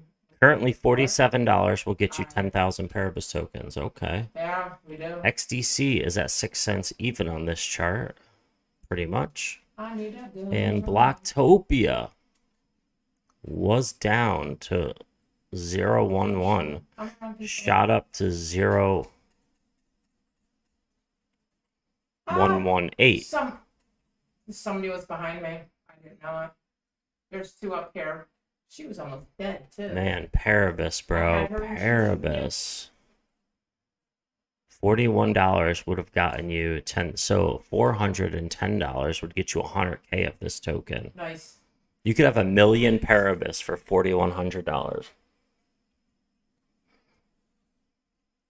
I currently changed my holdings to having only 10,000 Paribus and 10,000 Blocktopia because I wanted to focus on XRP, XLM, and XDC.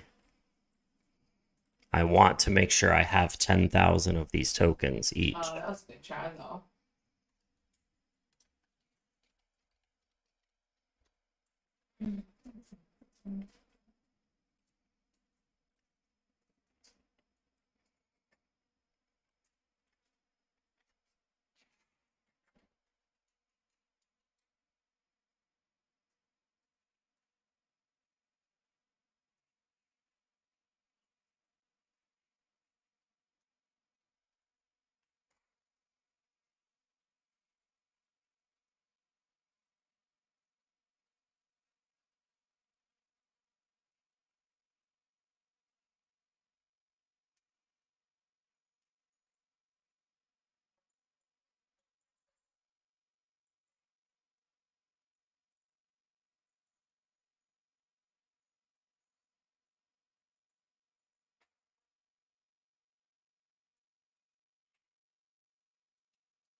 Gonna hold off on that for now. Jeff Liston, what is up, man? Mark Morgaine. Little ghost to the moon. Oh, there's like over 19,000 different cryptocurrencies. Oh my god, you know what? If everyone came in and did that, I would have like 19,000 something viewers.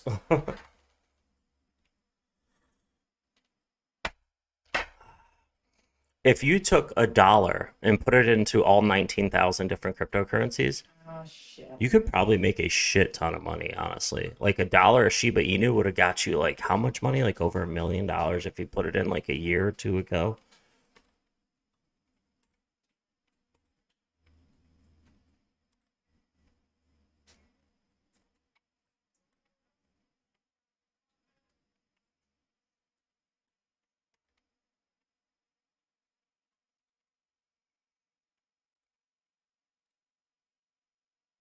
All right, let's see what else is going on.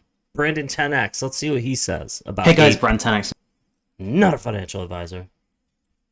Hey guys, Brand 10X, and I'm not a financial advisor, and today we're talking about ApeCoin, secret information that has been revealed today with a realistic price prediction of $100 maybe in the future. Let's get into this. So firstly, if we look at the whole cryptocurrency market, guys, it is a mint happened and now obviously here, and now we're crashing once again. But now let's get into some more information about this. This guy actually did write a massive article about this, so I would recommend you actually do check out his content. So one of the main things he did, utility to the other side.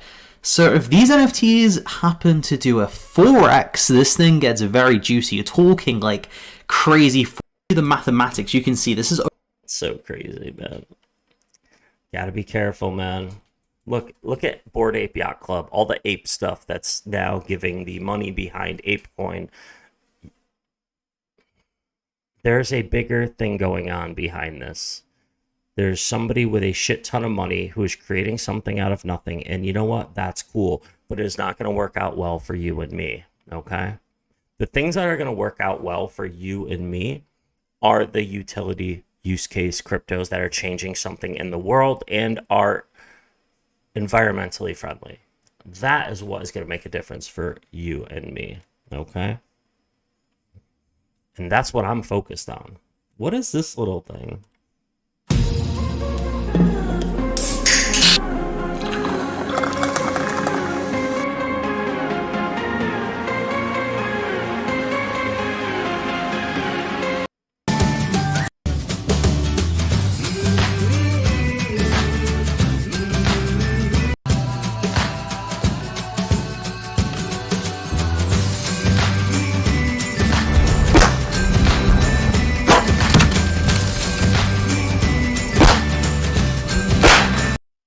That is pretty wild. All right, let's see what else is going on in the YouTube world. If you guys want to hang out with me, man, we're going to surf through some crypto YouTube. Let's surf through some crypto YouTube. Let's just type in crypto and just go with it. Actually, you know what? Let's go with this week.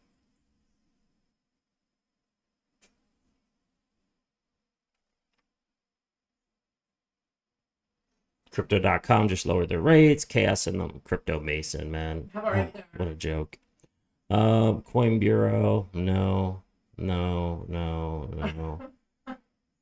Sell off has no.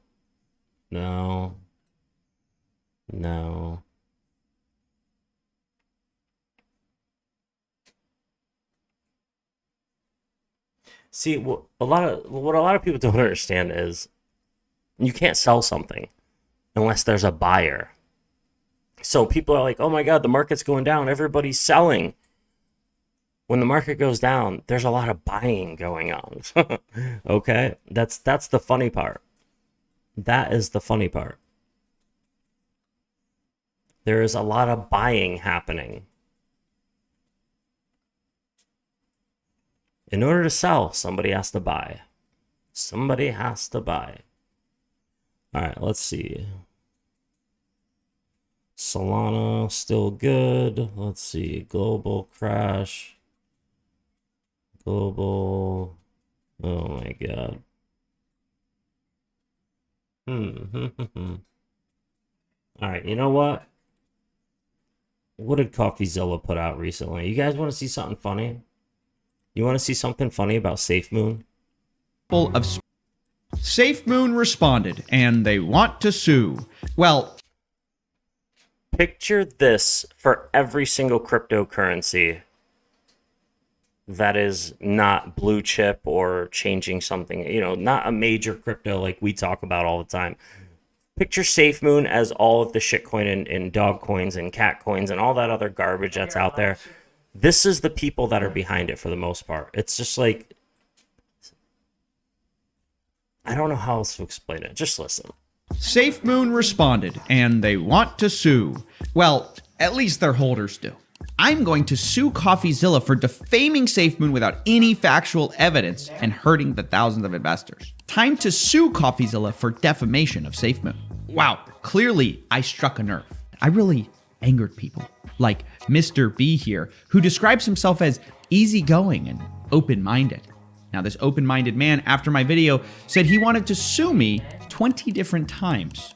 And that's when I knew I screwed up. I kicked the beehive. Not only that, the CEO, John Caroni, finally came out to defend his company from all these serious allegations and posted this in response. Oh, wait, sorry, that's not it. The actual response was this. I continue to make the conscious choice to not take the bait of halting work to address the reams of false information being posted. So he basically dodged the allegations like he's Neo in the Matrix. And now, just so we're clear, he did post that meme of the guy pounding his chest from Wolf of Wall Street.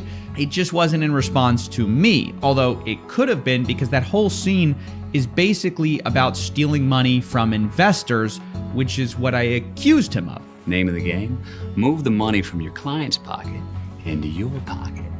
But despite John's dodge, I still wanted to understand the SafeMoon army, the good people who were down 90% on a bad investment. How could they still be so positive about SafeMoon? So I hosted a couple of spaces for them to explain their position to me. I wanted to know how you can still hold a coin that appears to be so obviously a fraud. And I think that was kind of my mindset and many other people's mindsets. There was bad actors on board, and it seems like now there's kind of been an entire shift, and they are trying to move forward with what is looking like a legitimate project. What's truly the fraud here? Is it John Caroni himself? Could you separate John Caroni from SafeMoon? Would it still truly be a fraud? Could it not be a fraud? No, I completely agree. Like, I'm 100% there with you on Ben Phillips and anybody that's proven. I 100% agree on those. Guys. Yeah, I 100% agree. I was specifically, I'm sorry, I should have clarified, talking on the last point about John's wallet, because that's what everybody's last pillar of hope is in right now. And there it is. It seems like the common belief is that the old team was bad. Yes, SafeMoon used to be a fraud, but Caroni saved it. And all the evidence that I found about Caroni taking money was just FUD. And at this point, I realized maybe no amount of evidence would ever satisfy these people. I mean, what would I really do? Double down and look for even more evidence of John committing fraud? Let's start with what we know. John Caroni lived in a van or trailer before SafeMoon. In other words, he was not rich. Suddenly, SafeMoon happens and Caroni is in charge of a multi-billion-dollar market cap. And there's a pool of money that is supposed to be locked up, but isn't. Now, in the last video, I showed you how SafeMoon LP was being siphoned from Bitmart for millions of dollars in profit for SafeMoon. And some of those millions appeared to have ended up in a wallet Caroni controlled called the Gabe wallet. This was the first known wallet of Caroni's, and according to Papa, aka Thomas Smith, that's a Tano wallet. Tano is a company that John controlled, and it has nearly $4 million in it, most of it from Bitmart, which, as we know, SafeMoon was making millions from, misappropriating funds that should have been for the liquidity pool as promised. So any proceeds of that should have gone back in the liquidity pool, but never was. Okay, I know, we're catching up on a lot. But the question is, how are these funds being used if it's not for the LP? There's two narratives you can believe. Either A, this Tano thing was mostly a cover story because John owns Tano, so it's just really his personal wallet. Or B, Tano has a fiduciary duty to SafeMoon, and this wallet is being responsibly used. It's just a development fund. So how do we find out which is which? Our first clue comes on April 23rd, 2022. I got an anonymous tip saying that Caroni had used his so-called company wallet, the Gabe wallet, to buy a coin called Stonks on the recommendation of none other than Ben Phillips. Quote, Ben tipped while the team was in the Gambia. John bought enough to make him a top whale. And for those of you who don't remember, by the way, Ben Phillips is a known pump and dump artist who made $12 million from SafeMoon, okay? He then linked a photo of Ben Phillips in a group chat saying this, guys, one of my super powerful social media buddies is dropping a coin, or has dropped, sorry, called Stonks. They are in with Jeff Bezos, etc. mad shit. Then he says, easy money for the gang, looking after the boys, and links the Twitter account. Now, if we cross-reference this with Caroni's Gabe wallet, it shows that he took Ben's advice and bought in multiple times that same day for up to $150,000 worth of Stonks tokens. That immediately made him the fourth largest holder of Stonks token, trailed only by Ben Phillips. Now, this blockchain evidence confirms our anonymous tip, and it suggests that the Gabe wallet is not merely a company wallet, because what company recklessly gambles $150K on a meme coin on the recommendation of a pump and dumper like Ben Phillips? Now, just for the record, after Ben Phillips and Caroni bought in, Ben would notify his followers of this tip 2 days late.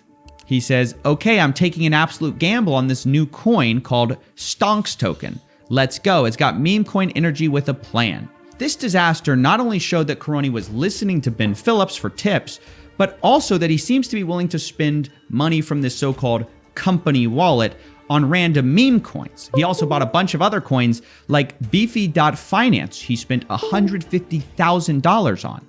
And he also bought $12,000 worth of Phantom.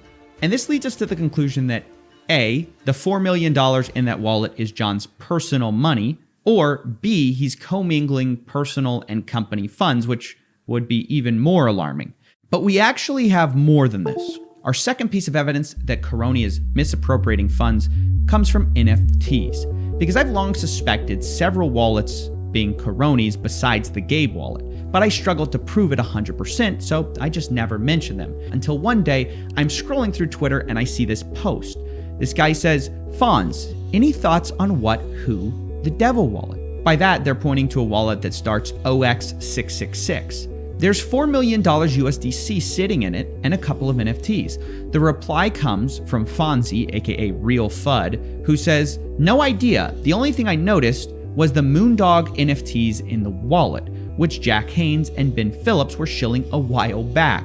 Now, honestly, this took me off guard because this is a wallet I long suspected of being Caroni's, but I didn't know that Ben Phillips had shilled Moondogs before. I didn't even know Caroni had any Moondogs. But from this last case, we know Caroni would listen to Ben Phillips, so it made me look back through Ben Phillips' archives. Is it true he was shilling Moondogs? Well, it turns out yes.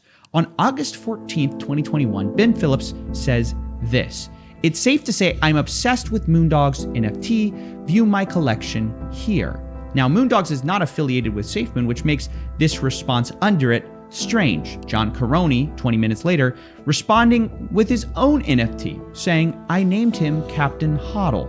Now, this is perfect because we can trace this NFT back to the buyer. And sure enough, on August 14th, we find that this Moondog, number 162, was bought by none other than the so-called Devil wallet, OX666.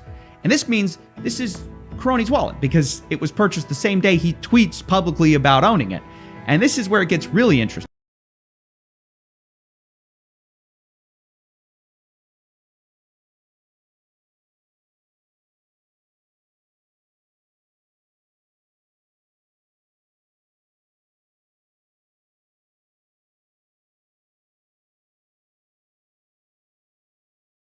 Because this wallet, after buying $20,000 worth of NFTs, you know what it has in it?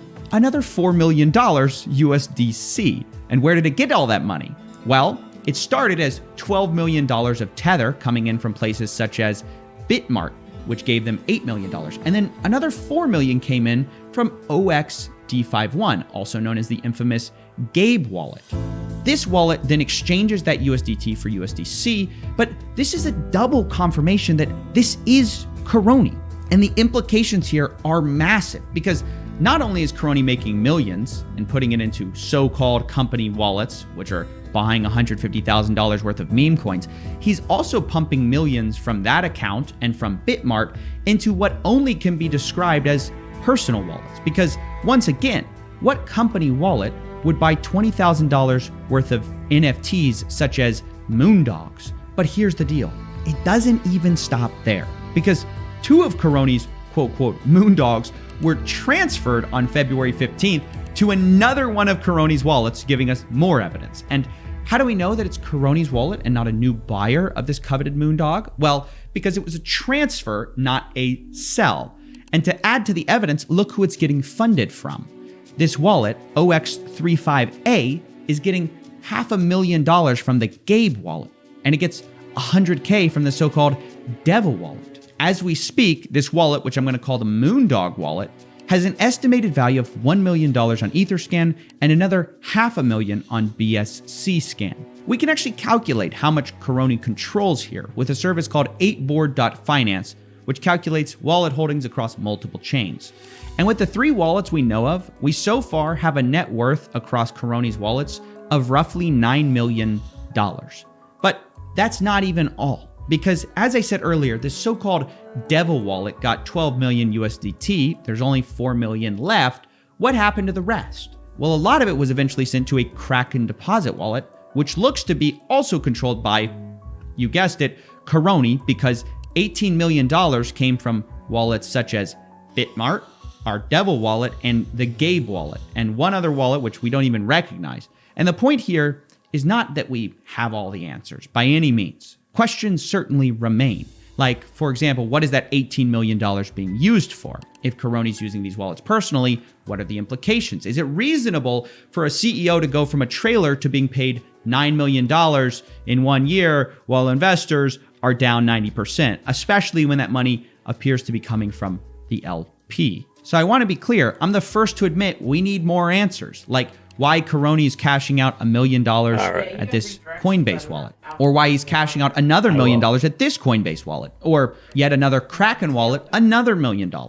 But even with the questions remaining, don't forget about the facts we do have, like these 3 accounts which hold over $9 million, all of them linked to Caroni, and many of the transactions appearing to be very personal in nature, buying meme coins, buying NFTs, bragging about those NFTs, listening to what Ben Phillips says of all people. It all paints a very dark picture that Caroni is not the savior of SafeMoon like many believed, but rather perhaps is just another hustler. That's basically it for this investigation. Pump the stock, and thanks for watching. Yo, Coffee is the best, man. He really is. He is the best. All right, what is going on in the XDC world?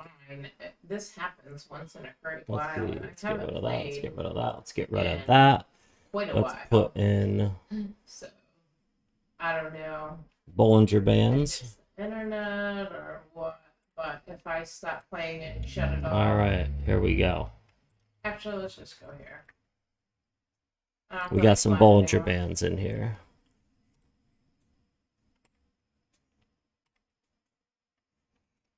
Uh-oh. What's going to happen here, BTC? Are we about to screw the shorts? Crypto ready. Hello XDC family and welcome back to Crypto Ready. If you want to be ready for crypto, guys, you are in the right place. And before I start, guys, I just want to thank all my subscribers, and if you haven't already subscribed, guys, please ensure you hit the subscribe button and like this video.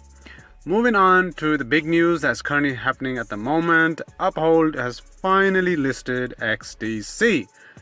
As you guys know, XDC allows for 2-second transaction time, near zero gas fees, and over 2,000 transactions per second.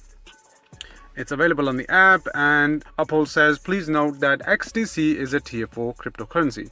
This means you can buy it, hold it, and sell it within the Uphold platform. Deposits and withdrawals of the currency aren't supported yet. So, What? Uphold, why are you such dog shit? Why is Uphold so bad? You can't withdraw XLM, you can't withdraw XDC. You can buy it though. You just can't move it off the network. That is so bad. In this day and age, with the technology, why is Uphold such dog shit? You can't withdraw it or deposit $1 trillion trade finance asset class. XDC is massive, so people can sell and leave this market or scaring people, or the official reserve of its member countries. The SDR is not a currency, it is a potential claim on the freely usable currency at IMF members. As a potential resolution or settlement, shall I say, between the SEC and Ripple. I mention SEC with Ripple here because I believe they are fighting for the whole crypto industry. And if they win or lose, I really enjoy making these videos for our community because XDC. Alright, I'm going to drop my guy a like. He's got 196 subscribers. I'm going to give him a like and a comment. Great video. Love the content and passion. Keep up the great work. It's already garbage. The Blur Gang. Hodl.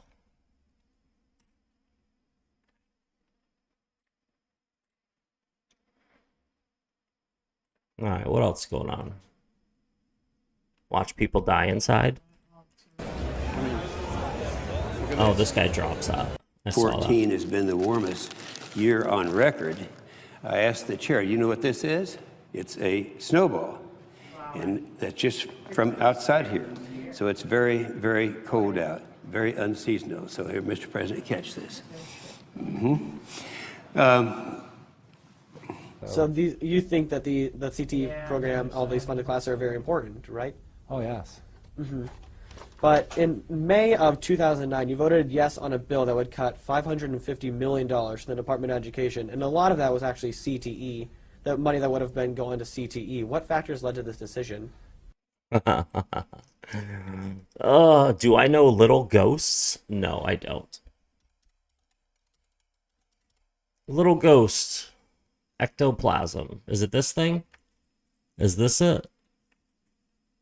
Is it a Binance coin? Little Ghost Ectoplasm? That's only on PancakeSwap?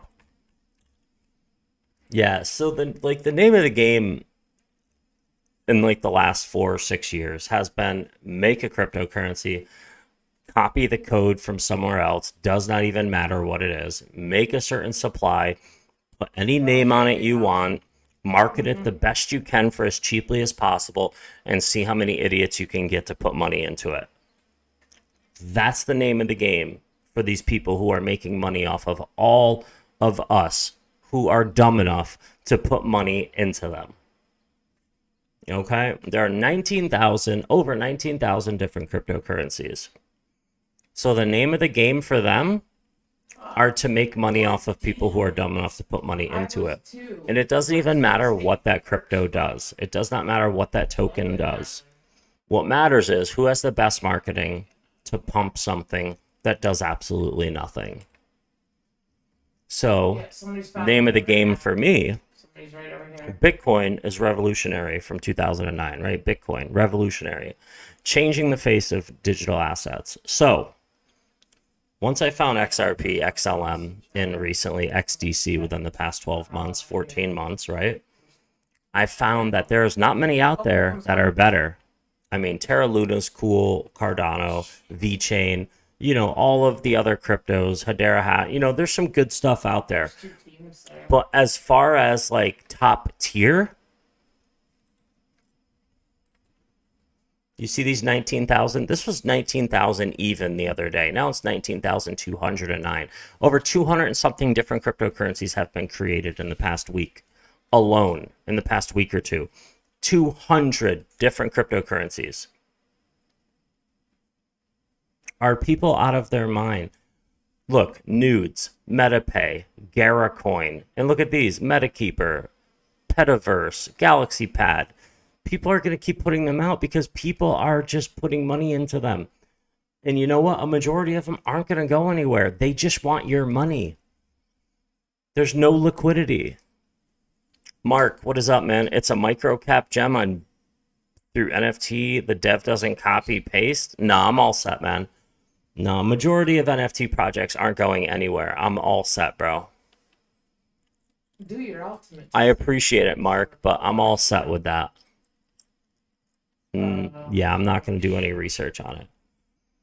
The only NFT app that I believe is even halfway good is the VV app because of all the licensing that they do.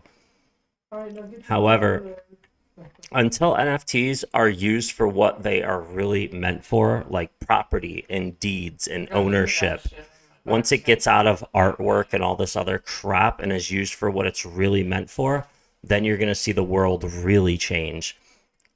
Coins like Propy, the first ever real estate crypto on the blockchain. Propy is revolutionary. But Mark, no offense, man.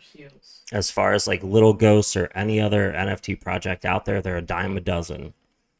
Just go to Rarible. Go to Rarible.com.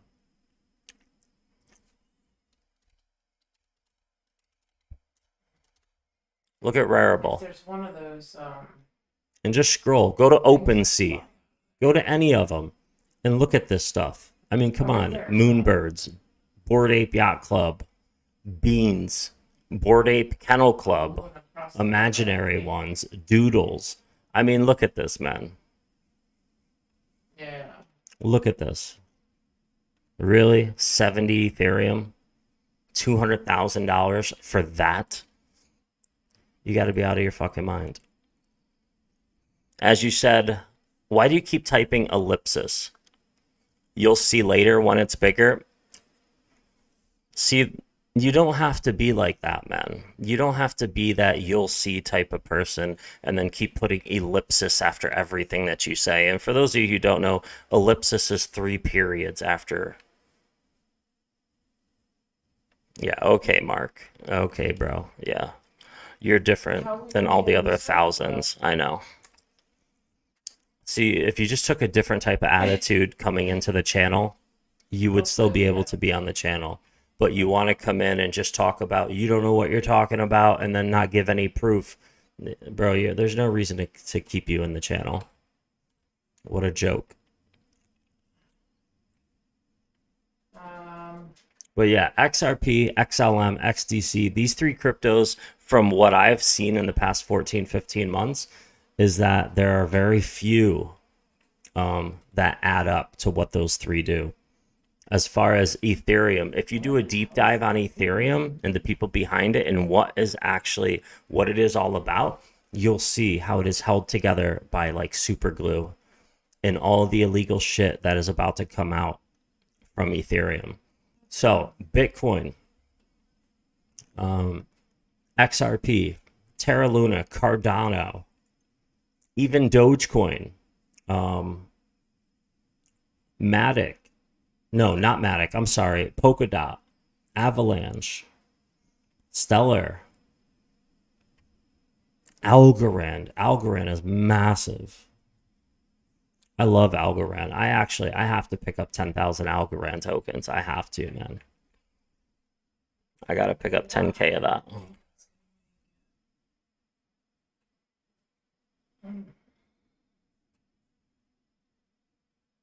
We're pretty close. All right, there we go. Yeah, I have to pick up 10,000 of that crypto. But there are so many cryptocurrencies out there. Look, 19,209. Let's refresh and see if there's another one. Nope. And that's just on CoinMarketCap, ladies and gentlemen. That is just what's listed on CoinMarketCap. Do you know how many more are out there? That's just what's on CoinMarketCap. That is sick. So don't let good marketing and empty promises take your money from you. Don't do it. Because I will continue to live life under the exact same ethics and logic and common sense that I've been living my life under. And that means the proof is in the adoption. The proof is in the world adoption the world adoption, the usefulness, the type of people that are on the board of directors, the creators. You cannot beat a team like that in a world adoption. Charles Hoskinson is a mad genius. So if you take Cardano, for example, Cardano is amazing. Go to cardano.org. Go to cardano.org and just look around cardano.org. Charles Hoskinson is a genius. Cardano is a great investment. Why? Because he jumped ship on it. He is a co-founder of Ethereum. Him and Vitalik Buterin created Ethereum. Charles Hoskinson left because of the bad players that were getting involved in making Vitalik do things he wouldn't normally do. Bad players, people that probably threaten people, like that type of bad players that don't care about the tech. They only care about the money. They don't care about the problems it was going to face if they pushed it out too soon. So Cardano, for that reason, is way, way better than Ethereum. 100% better. And just wait until Cardano gets to where it's supposed to be. Just wait until they finally release what they've been holding on to. Proof of stake, founders.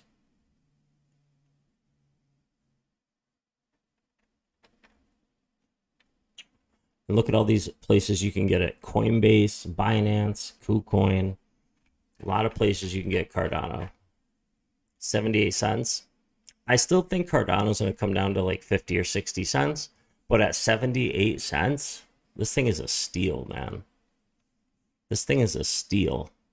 75, 80 cents, this thing's a steal for where it's going to be in the future. I still think it's going to come down quite a bit, though. I really do. But yeah, head on over, man. Head on over here and check them out.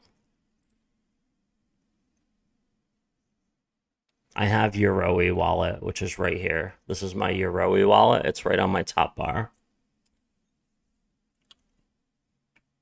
Ooh, what is going on, XDC? What's XDC waiting to do?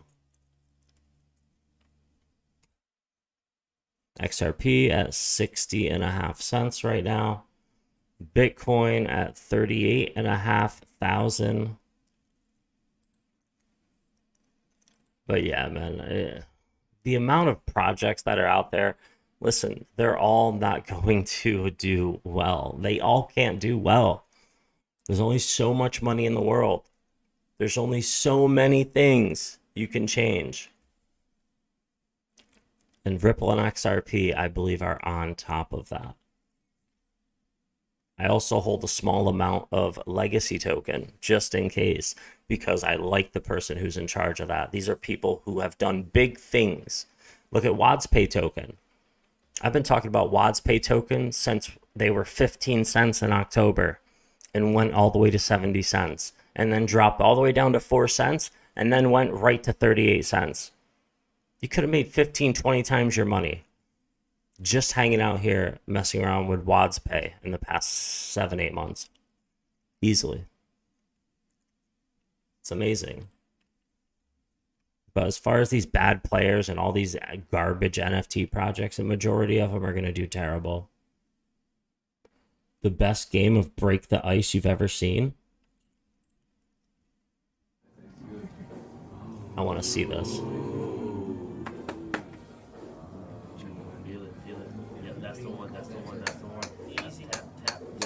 A 6-12? There you go. That's good. That's good. There you go. Yeah, for sure. Or you can get it. Get in there. Boy, look at that form. Let's go! That's the big BDE. Just that one. Just that one. Just that one. Nice and easy. Nice and gentle. Easy. Oh no. Let's go, baby! Come on, baby. Come on, baby. Heart, Matt. You'll never go wrong. You're in big trouble now. They won't lead you astray. Oh! One touch! Let's go! What just happened? One timer. He's got to be from Jersey. No, we got it. Let's take. Hey, You can. It's a big problem. Is it all four? Yeah, it's all Okay, four okay, together. okay. No. Yeah. That'll work. Yeah. That'll work. That'll work. gotta commit. Oh! We got it. This ball game is fold. If he knocks us out, we're fucked.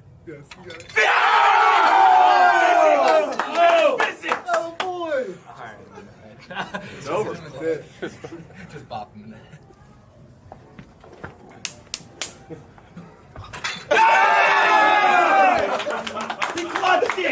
That was pretty intense, man. That was pretty intense. Max Payne, couldn't resist yesterday, but I saw you wrote that. I thought I read it, but I didn't read it. I just thought it in my head. Couldn't resist yesterday, bought another 1,000 XRP at 58 cents. Man, that's what I'm talking about, bro. That's what I'm talking about. What is this?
That's some weird ass stuff, ladies and gentlemen.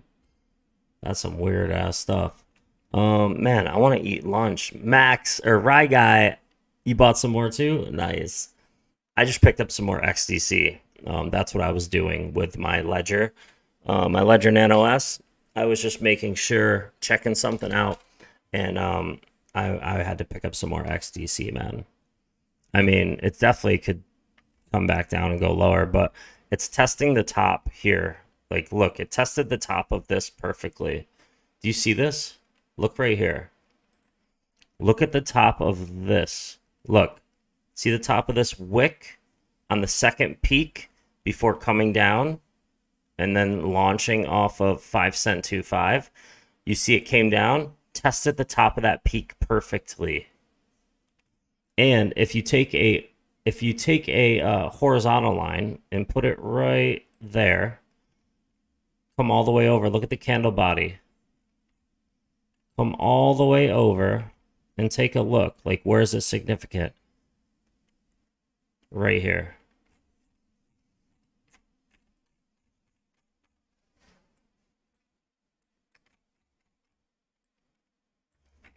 So I'm going to take my chances. And I bought a little more right here at 6 cents even. And we're going to see what happens with XDC. We're going to see what happens. It is 6:20 right now. I'm going to go have dinner with my wife. And then I got a few things to do around the house. Remember, guys, other cryptos and NFT projects, they're a dime a dozen. Do not waste your money. Focus on what is verified and adopted on a global scale with hundreds and hundreds of millions of people around the world. Do not focus on terrible projects with good marketing, okay? Be smart. I'm Jada Blur, and until next time, we'll put out some more videos later.